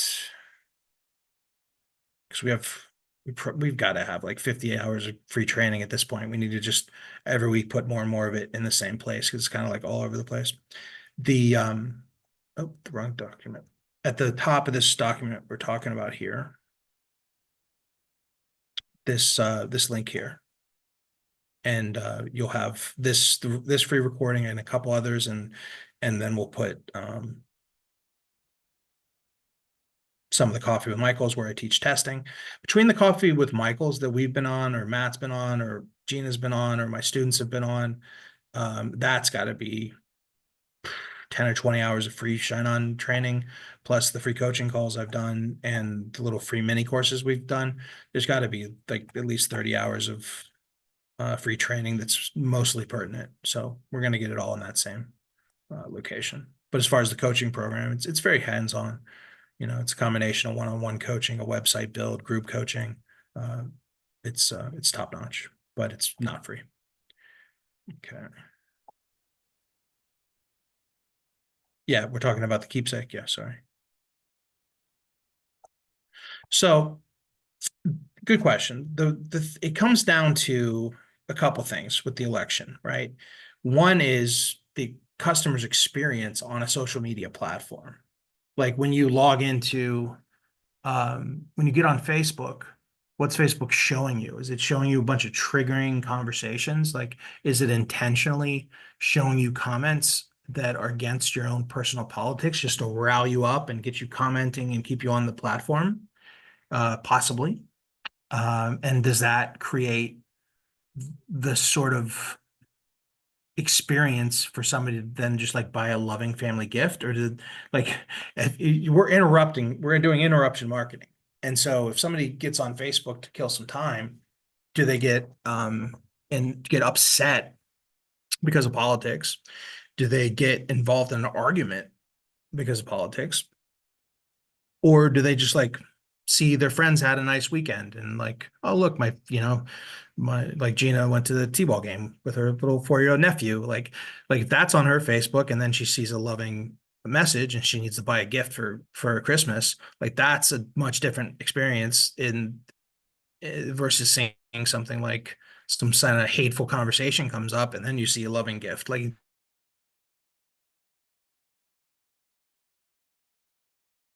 next is that this is an auction. How much your ads cost for the impressions, costs for people that buy stuff. Oh, did my internet go out, guys? Check. I've got you. Okay. Okay, I got a little spike. I might have to switch them. The next one is that this is we're mainly selling to we're selling family gifts primarily to the US here, right?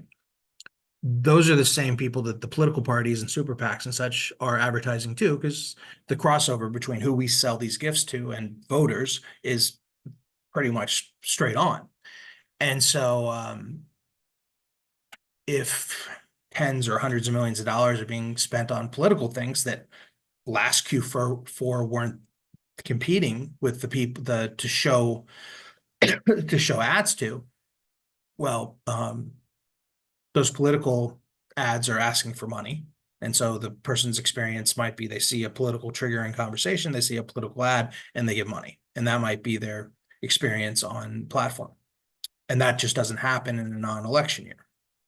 So also, uh, you know, there might be some super PAC or political party that implements a very large budget in a very short period of time, in which case the auction gets extremely flooded with advertising, pushing us where we might be able to get a nice profitable cost per purchase or something, just pushing us out of the auction and like on an individual day or individual week, right? And so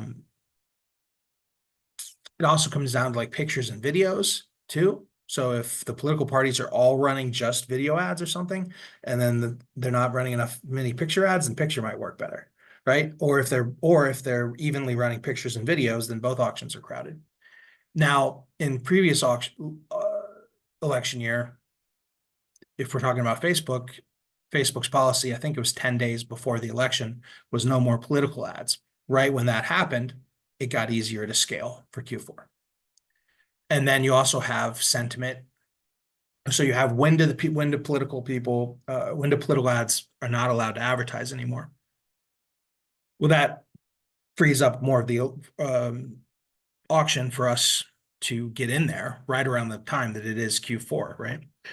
And then it's sentiment of what people are seeing before the election, also like on election day, and how many days afterwards are people that were going to buy your gifts, are they elated because of the election and they're in a good mood, they're up, and so they're going to buy? Are they down, and does that mean they're going to do some retail therapy? Or are they down and they're just feeling scared financially, right? Is there some stock market manipulation making people worried about their money or not worried about their money? So yeah, I mean, fear and greed and sentiment and the actual cost of ads in the auction are all affected by the election. So yeah, makes for a choppy year. Okay. Would I sell the plaque and pendant to wife or soulmate, then upsell to a message card? Yeah, I'm not, Deborah, I'm not really touching that product. Once I see somebody break it in, I'm not a first adopter. I'm an early adopter. So if I see it working for somebody, then we'll rotate it in. But Mario, yeah, can you hear me? go ahead. I can't. Go ahead. Okay, so that I am determined to go after that product. I'm actually teaching it in ShineOn. And the thought process is just to let you know, first of all, it's only available to empire builders. And the thought process is that you're gonna do the message card message on the plaque, and it has a necklace that hangs on it. And so you would target, like you said, you'd go after a soulmate or a wife and then upsell either a plaque and necklace to a daughter or a message card and necklace to a daughter. So that's the whole philosophy behind it. I hope it works. But I don't coach on hope, right? No, I know that. Yeah. Yeah. But I'm I just really giving you hope it works. I background. want everybody to make money on all kinds of things, right? Right. I think it's really going to take the right video to sell it. For me, it's a harder sell. Okay. It might do better than the acrylic. I can tell you I'm actually selling them already. Sure. They started at the beginning of September, and I'm going through the testing phases now. And the soulmate is selling. Okay. I hope it works. Me too. Yeah. Okay, so let's say I had a bunch of these in a warehouse in Florida, theoretically, and I needed to sell them. What would I do? I would try a whole bunch of different creative angles, because I haven't gotten my head around why somebody would need to buy. Like, logically, it's a more valuable gift, but it's distracting, right? Like, you got a necklace, you got a plaque. So Like, again, probably the human being would like actually prefer to receive it, but most of the time we're just trying to get somebody to check out and hit them with a couple upsells and get that average order value Mhm. so fast they don't even know who they bought from. So it's just So a the- different, my approach is different, you know? Okay, the thought is that you're giving them, so when we were giving them the message card and necklace, Yep. they were getting a message card and, goes in a drawer or something. So the thought here is that this is going to be something they're going to put on their night table or on their dresser, especially a daughter, okay, or a soulmate. And so they're getting that same warm and fuzzy feeling from the message card, and it's on a plaque that they're going to put on their dresser. And so like the same way you say wear this necklace and feel all my love surround you, you're saying wear this necklace and light up this plaque and you will feel my love surround you, that type of thing. Gotcha. Well, why wouldn't I just say the same thing and sell the gold love knot for $99.95 and then upsell some more and get? But so the thinking is that this is a new, first of all, no one has it but ShineOn, and they have the ability to make enough for a whole bunch of people to get winners. So the thought is it's a new product to sell. I hope it works.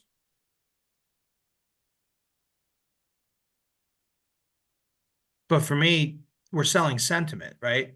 And I want to Yes, you're get, still selling sentiment. yeah, I want to get a fat, I want to get a fat margin on selling a phrase, right? Right. So the price is approximately what they're suggesting is $75. So And what's the cost of goods out the door on it? the cost of goods is 22. It's a good average order value. You got $50, yeah. Okay.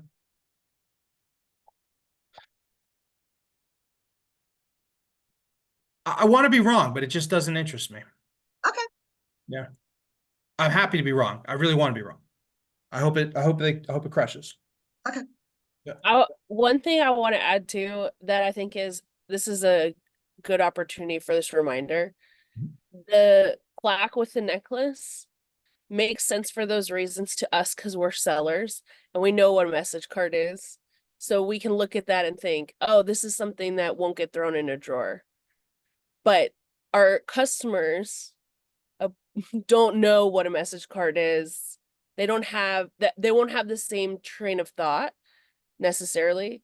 So sometimes I think like thinking about from the customer experience point of view, where if it ends up being more distracting in an image and someone can't read through the message as quickly and doesn't have that moment as simply as they would with a message card or just an acrylic, I think that's kind of the point where it's like, again, I hope it works too, but you just, I think a lot of times this is a common thing that we all struggle with is that like we do this all day. We are sellers of this, but our language and our train of thought is not the same as like a customer who's seeing something like this for the first time in a split second while they're scrolling through social media. Listen, I have no doubt somebody's going to scale it, but I don't know. When I know we can do tens of millions of dollars on proven products and like exactly the steps, it's just not my cup of tea. This one to break in a brand new idea. I just personally don't have the interest to like invent something, right? Like I like to iterate and do bigger numbers on something that I know there's a huge market for. So this comes back to where how I kind of started in e-commerce too. So, 10 years ago, I bought 2 drop shipping courses, right? And there's more than one way to skin the chicken. Like people make money selling all kinds of different things with all kinds of different angles. But both courses I bought used this example of an AliExpress watch as being a product that was too saturated. Well, that was the one I did to quit my job off of because I was like, well, it's making a ton of sales, so people obviously want it. What if I just sell it a little differently? And so I just did a ton of creative testing and didn't know what the heck I was doing. And I got up to like 20 grand a day with it and quit my job. And so for me, when ShineOn brought acrylics in, we already been doing them. I'd already seen people do millions with them. Like I already knew it worked. But I haven't seen anybody do millions with the keepsake. And so for me, I'm not gonna push. I tell everybody that comes in, like to my program at least, give me 80-20, give me 80% where I know where the money is. And if you want to draw outside the lines with 20%, draw outside the lens with 20% of your money and your time. And so, like, let's say they're going to test 10 products. Give me 10 products in like the love niche and the daughter niche on a message card. And if your other 2 products, you want them to be the keepsake, go for it.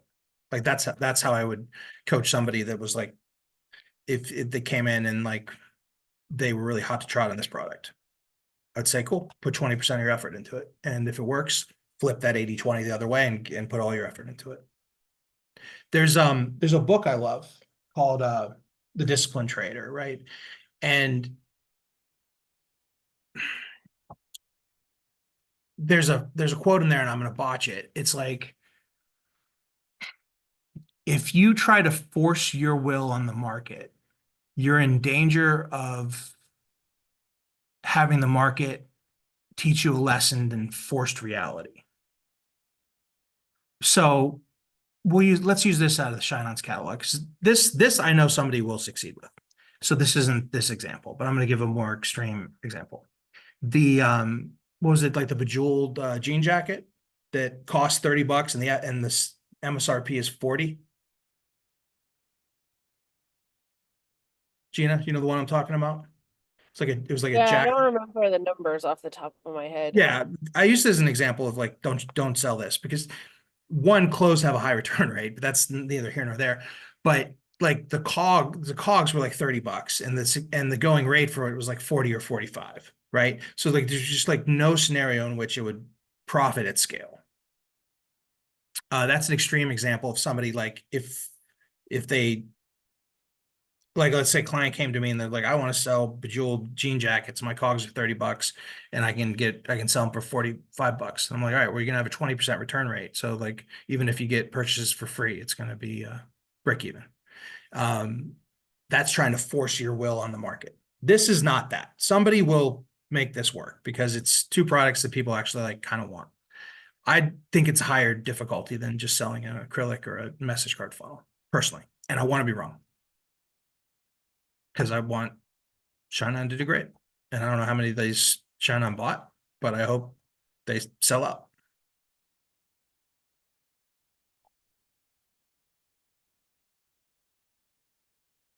Facebook shop or website.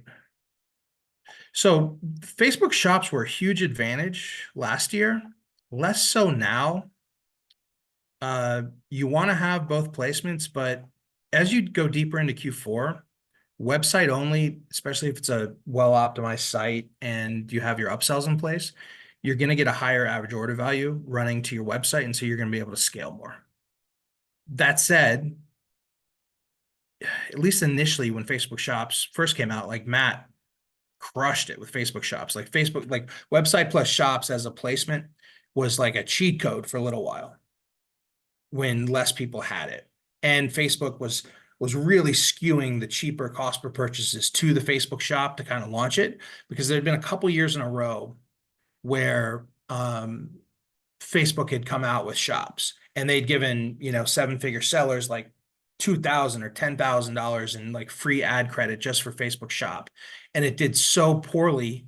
I think, Farhat, one of these $1 million examples, Farhat, I think she got $10,000. This is not last year. This is like 3 years ago. She got like a $10,000 free ad credit to run to Facebook shops. And she spent $10,000 on ads on a winning product, and it did like $2,000 in sales, and it messed up all the stats on her other campaigns. And so like she lost money overall that year because Facebook shops were so poorly put together. Now, a year later, year and a half later, or whatever, they came out again, and I was skeptical. But then iteration number 2 or 3 of Facebook shops for a period of time were like I said, were a cheat code, and you were getting, and they were properly programmed in, and I think they were even paying. Gina, weren't they like paying for the discount too? Like they were like paying Yeah, you, they would like do a they 10 or would, $20 discount and still pay it to you. And they'd give you a yeah, cheap cost for conversion. Like Facebook was just like dumping cash into advertisers to push them into Facebook shops. And so there was a period of time where Facebook shops for paid traffic, choosing the website plus shops, was a cheat code. At least in our most recent 7-figure scales, they did better with just website only placement. But that assumes that you have a fast, well-optimized website and upsells, because Facebook shops for somebody might work better, but they're not the cheat code that they were a year and a half ago.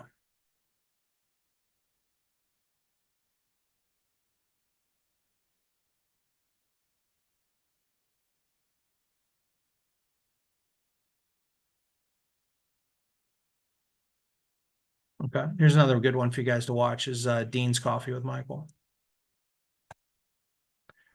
Cool thing about this one, this was the same product for Mother's Day and graduation.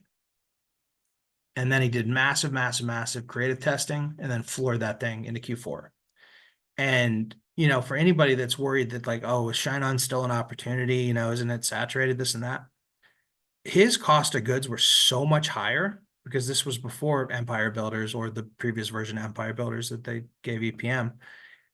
So his break even ROAS was so much higher on this than what you guys have access to, right? So like a big reason why Matt was able to do that 7, like Matt's awesome, right? Obviously is reason number 1. 2, the reason he was able to hit such a ridiculous Q4 is because he could pay more for cost per purchase.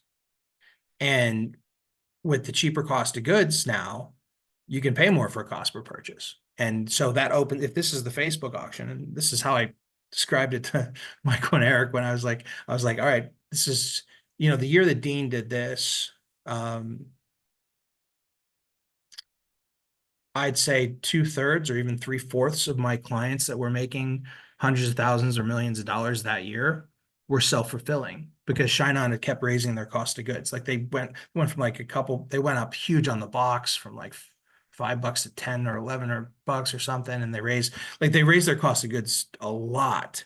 And so, you know, most of my 7-figure sellers just bought a bunch of inventory and put it in a 3PL. And that was where the vast majority of the profits were this year. And this was what, 2022 Q4. And the beginning of the following year, you know, I had conversations with Michael and Eric and I was like, you know, we're going to do tens of millions of dollars again, probably. Are we doing it with you guys, or are you going to or can you come up with some sort of like membership program for cheaper cost of goods? They did.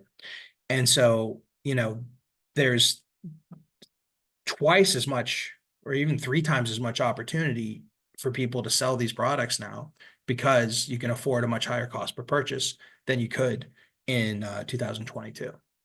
Right. So it was really impressive that Dean was able to clear 185 on those high cost of goods that year, because the goods they had gotten to a point where there was just such a disparity between people self-fulfilling and people using ShineOn for fulfillment. And you know, it's much preferable to not have to carry your own inventory. So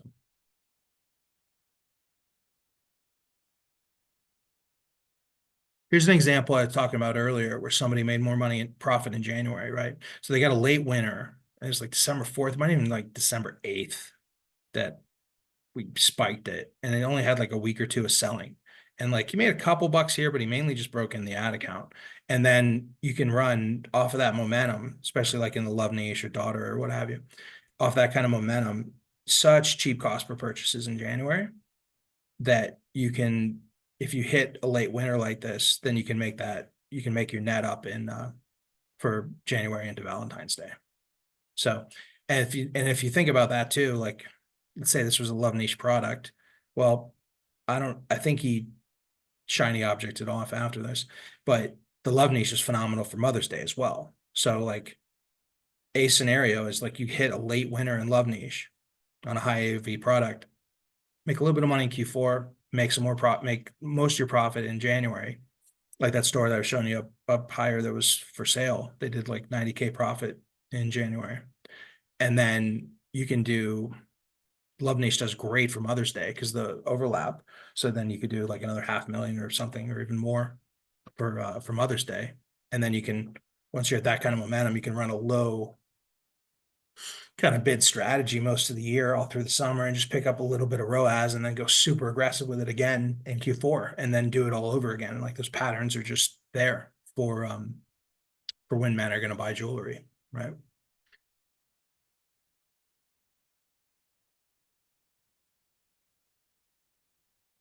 Okay.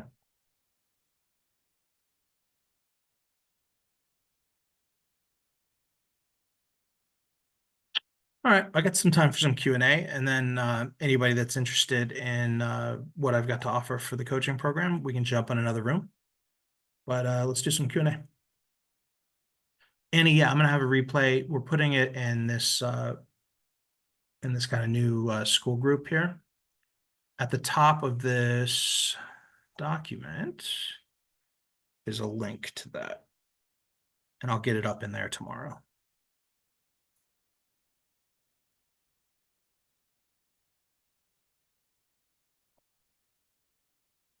Yeah, so you can go to that, and then there'll be this training and my last 2 coaching calls too. There's a good one around Mother's Day, and I did another free coaching, like 2-hour session like this, like a month ago. Yeah, and then we'll put some more stuff in there too.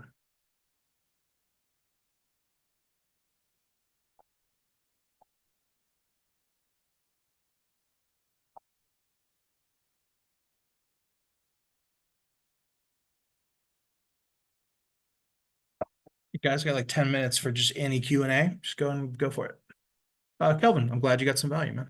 I enjoyed doing these.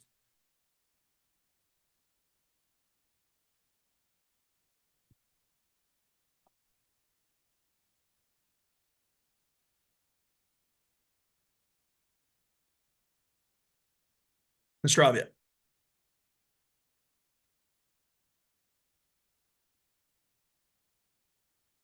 Okay, I'm gonna fire this. Okay, we got some time.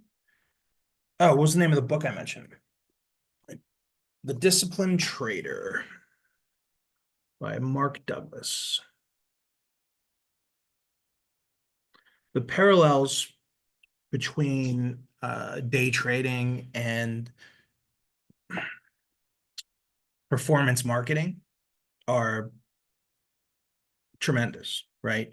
Because it's not terribly hard to find a methodology that makes money. You find a business model, you find a person or group of people that are consistently making a profit with it, you learn what they're doing. Okay, now doing it is 90% mental. And so the disciplined trader, Mark Douglas, is a psychologist that worked with commodities traders in Chicago. And, you know, he's got real examples of people making and losing fortunes versus the people that when they had success, calmly did it again and again and didn't blow up their accounts, right? And, you know, it's just mental. Like people tend to sabotage themselves or shine the object off or try to force their will on the market.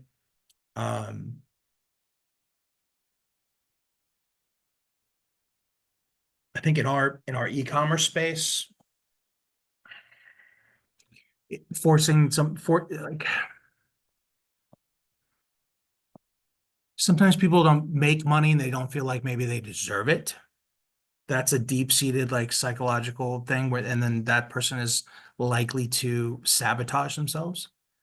If you have a really strong why, you know, like if you're doing something really good with the money, like that can either add additional stress or be a really strong why for you to stay laser focused.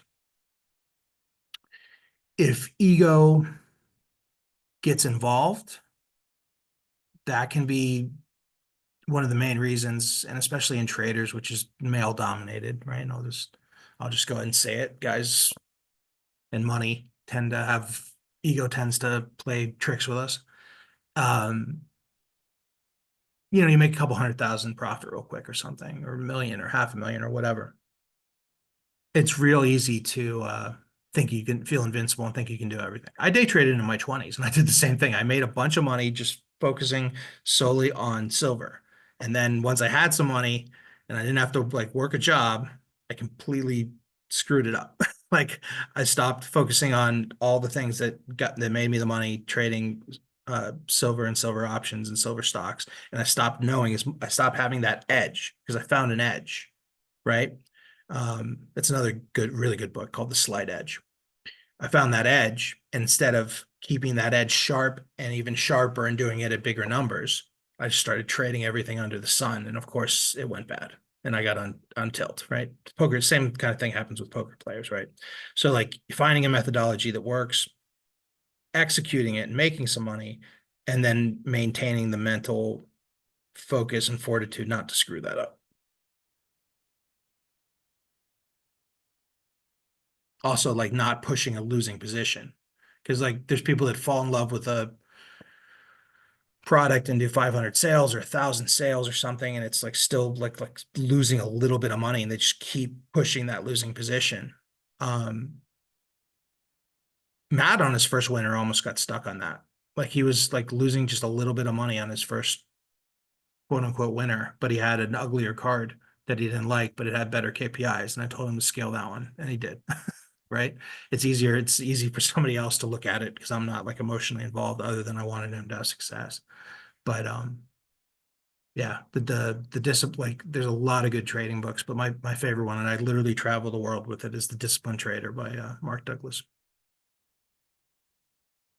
It's true. It's like one of Mario's 6 possessions.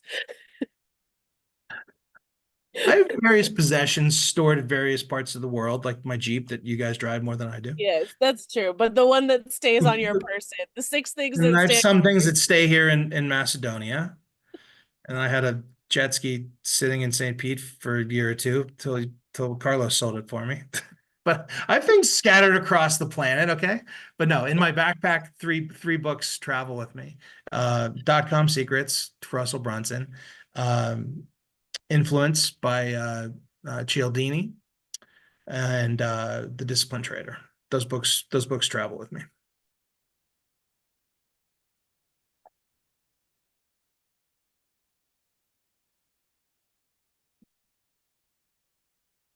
Okay, looks like we got a few more comments here, and then I'll open up the other room if people are interested in the coaching program. Okay, where did I leave off here?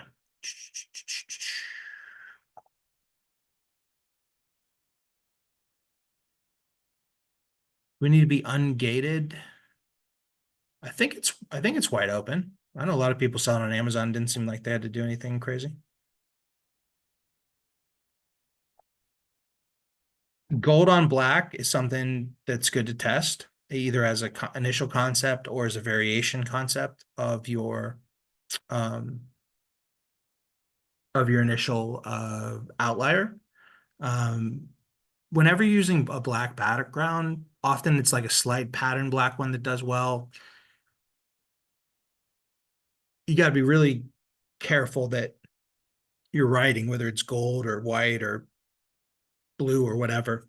Just mess with the contrasting and the font and the boldness of the text. Just make sure that the text is easy to read. But yeah, gold looks nice with the gold skew. Looks elegant. That comes down to which is going to sell better. Is it a more elegant version of your quote, or is it like an uglier version? So try both.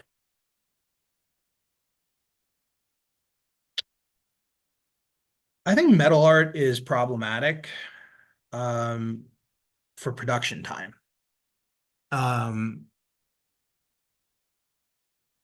Just seems to always get bogged down. I'm sure it could be done, and maybe it is this year, maybe it is now. Just in previous years in the print on demand space, it's been the consistent theme that when people get to scale, it doesn't get shipped fast enough. Maybe they've sorted that out. If they've sorted that out and it can do millions of dollars or tens of millions of dollars and get shipped fast enough, like Custom Cat and ShineOn can with their primary products, then great. So I like it as a product, but I have not liked it as an experience at scale. But I'm sure people are making profit with it, just not it's my job to get my group tens of millions of dollars in sales. So I don't, if we had a couple of top sellers push multiple millions of dollars in metal art through a POD company, I'm pretty sure they'd break it.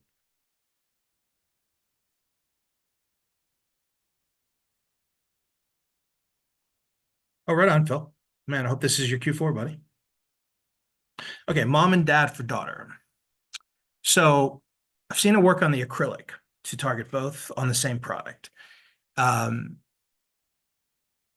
I've seen it work in the summer on acrylics as well. The problem with, in general, with both of those things is as you get into like deep into Q4, it comes back down to average order value. If you're selling dad to daughter, well, probably your best upsell almost every single time is going to be a love niche product. And so you've already got some dads buying for multiple daughters, and you're getting a nice high take rate on the love niche product. And then you can add some more upsells into the sequence, right? So having a very specific gift receiver and a very specific gift giver, if there, I mean, it's not written in stone, but pretty much will always get you higher average order value. And so also, if you know the specific gift giver, you can cater the message specifically to that demographic. So we'll see in the daughter space, for example, if a dad is buying for daughter, the quotes that tend to work the best have a very protective vibe. Like, look at that, this proud lion, like, you know, like, or like, I remember one did a few $1 million a year back, and it was like clip art with like a shield of the daughter. Or there was that Viking one where like the Viking was when all the Viking TV shows were super popular that did like tens of millions of dollars. Now, these are clip art examples, which I don't usually teach, but the clip art ones that work, you know, there's 1 million clip art designs in the graveyard for every one that does work, but the ones that work do tens of millions, right? And so even if we're talking about a non-clip art version and of dad and daughter, which are often the top sellers outside of those just caught lightning, phenomenal graphical concepts, the dad, whether it's clip art or not, is a protective vibe. This proud lion will protect his cub, right? The mom to daughter, well, that this pages of my life have turned works phenomenal. And that's like been one of the most evergreen quotes from mom to daughter. It also does work from a dad or a granddad too. But the whole you're prouder than this, braver than this, blah, blah, blah, blah, the whole like motivational thing works either from dad or from mom, has tended to work harder, stronger from mom. The fonts that work to men are often not like the nicest fonts. They're just extremely legible and extremely in your face.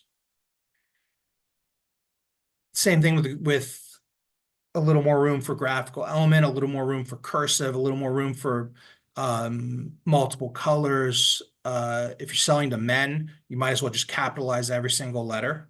Just really make sure it's super, super fast and easy to read. If you're selling mom to daughter, you probably will get a version of that message card that has that is more aesthetically pleasing on a font than almost always than the winner on a man to dad to daughter, or even grandfather to granddaughter. We're talking just boxy, just very easily legible fonts being way more important than any sort of aesthetics. And so for those two reasons, having a very specific gift giver usually will make more money. Average order value, because you know your upsell sequence, and the messaging and fonts that tend to work stronger for a male buyer versus a female buyer.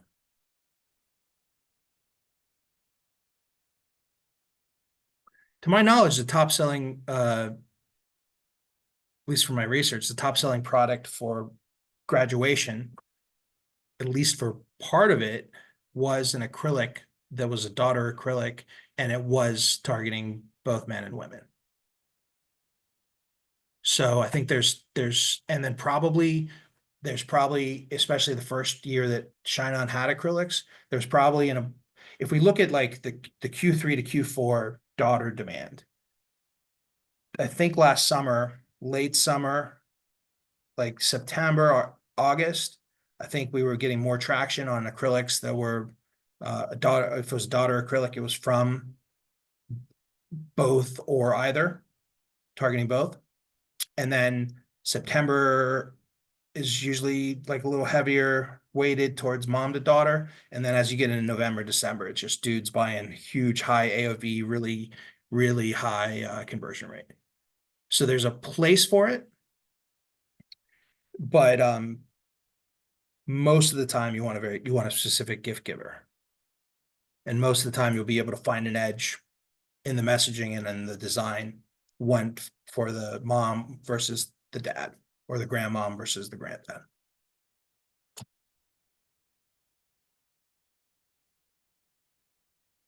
a really good question.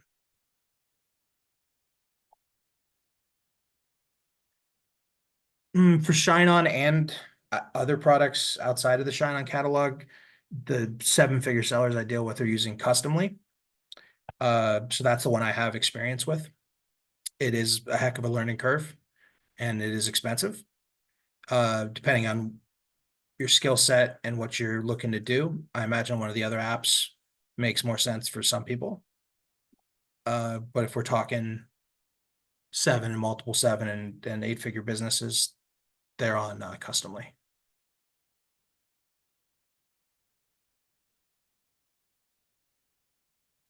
Example of forcing yourself on the market. Well, I think the example of that we talked about a little earlier of, and Gina put that in there. This is the perfect example, right? So if I was to dunk on one product in the ShineOn catalog, with all love, mad guys, it would be that jean jacket. Okay. So let's say I got on a discovery call with somebody that might want to be a member of my coaching group, right? Might want to be a client. And they're like, I want you to help me scale jean jackets from ShineOn. I'd be like, do you want to make money, or do you want to sell jean jackets? If they said, I want to sell jean jackets, I'd be like, I don't know if we're a fit, because I don't think I can make you money selling jean jackets. Maybe there's somebody else out there that can. It's not me. But if you want to make money, I can tell you, like, this is where most of the money is, right?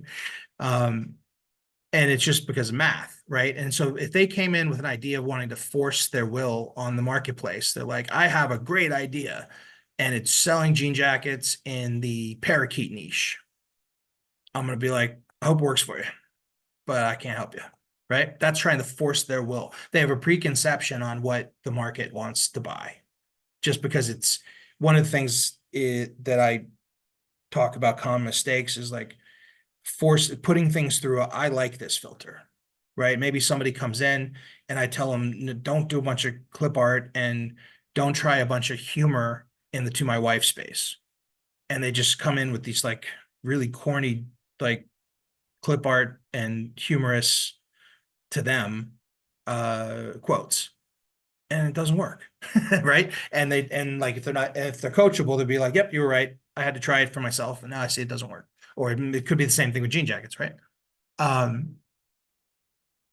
So if a jean jacket costs like $40 and you're selling it for $50 and it's closed and it has a return rate of clothing, which clothing has a return rate of like 20%, then like I wouldn't even sell 1,000 of these if I didn't have any cost per purchase, right? Because like there's at this MSRP, right? Like if somebody was forcing this as a business model onto the market, these numbers need to be changed.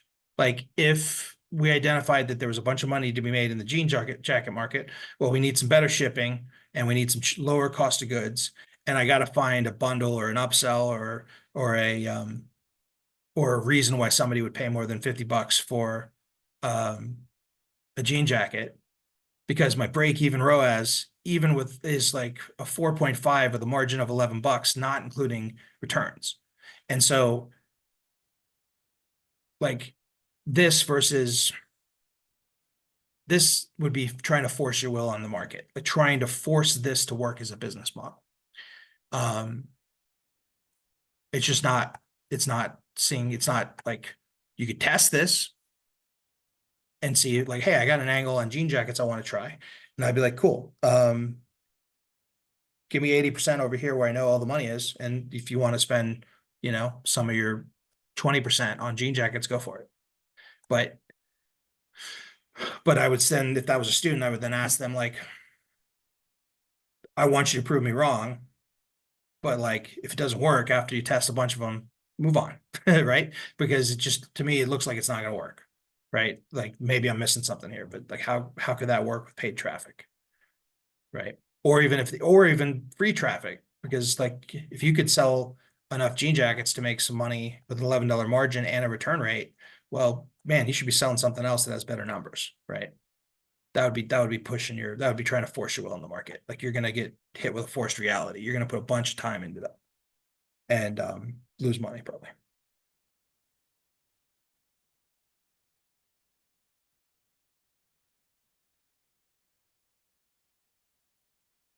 Yeah, that inner voice, like you got some self-sabotage in there and you hit some success,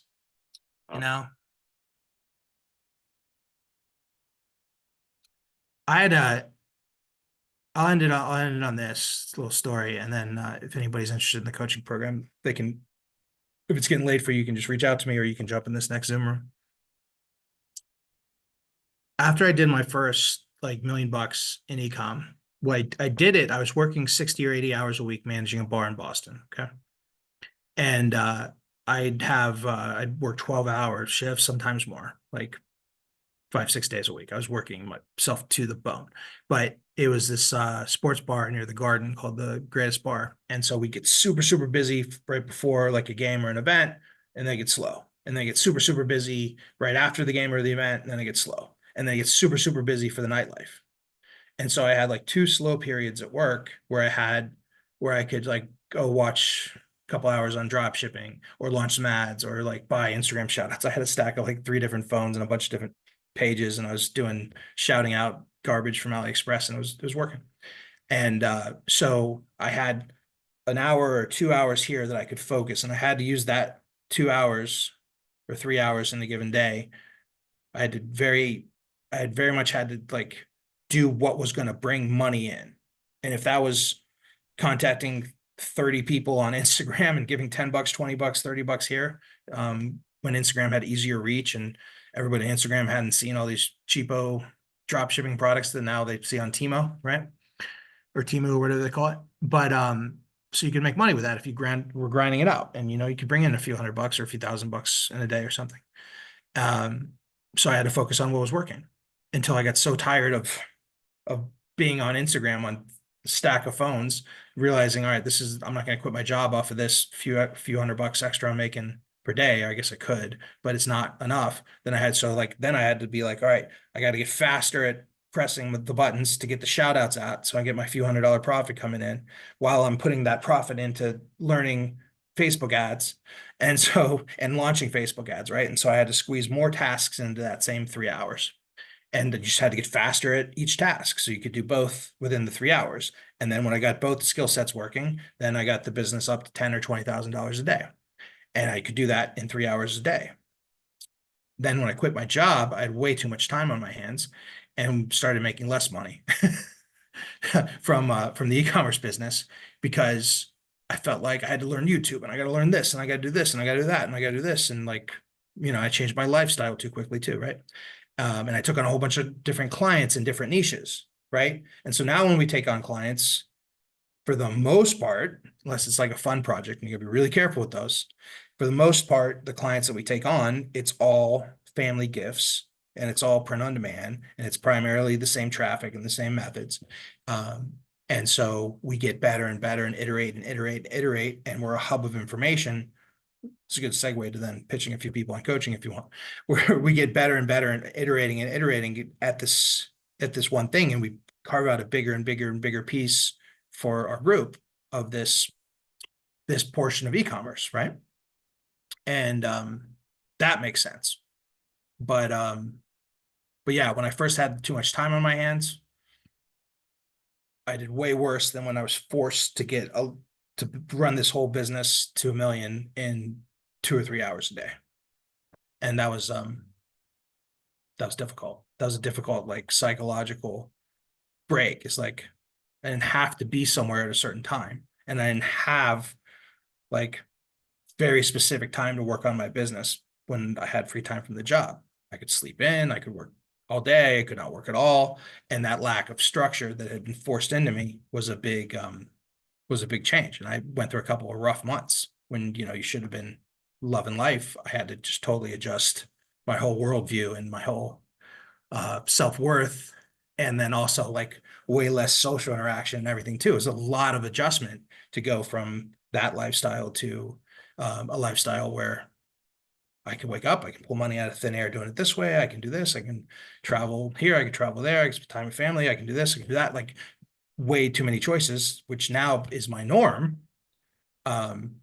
Initially was a shock to my whole software and hardware, whatever up here. And it didn't function until I adjusted to it. Right. So anyways, cool. Thanks for listening to me, guys. Nice, enjoyed spending this time with you. I'm gonna fire this room up here right now. So grab this if you want, because I'm gonna have to stop this meeting and go over to this other meeting. I have a few different offers. One that goes through Q4 to Valentine's Day, one that goes through Q4 to Mother's Day, and then our usual 1-year offer too. So you got a few different options in there. So I'll see some of you guys in this next room, and I'll get this recording up for everybody tomorrow in this group. Thanks, everybody. I'll hang out here for a couple minutes so people can grab this link if you want to join us in the other room.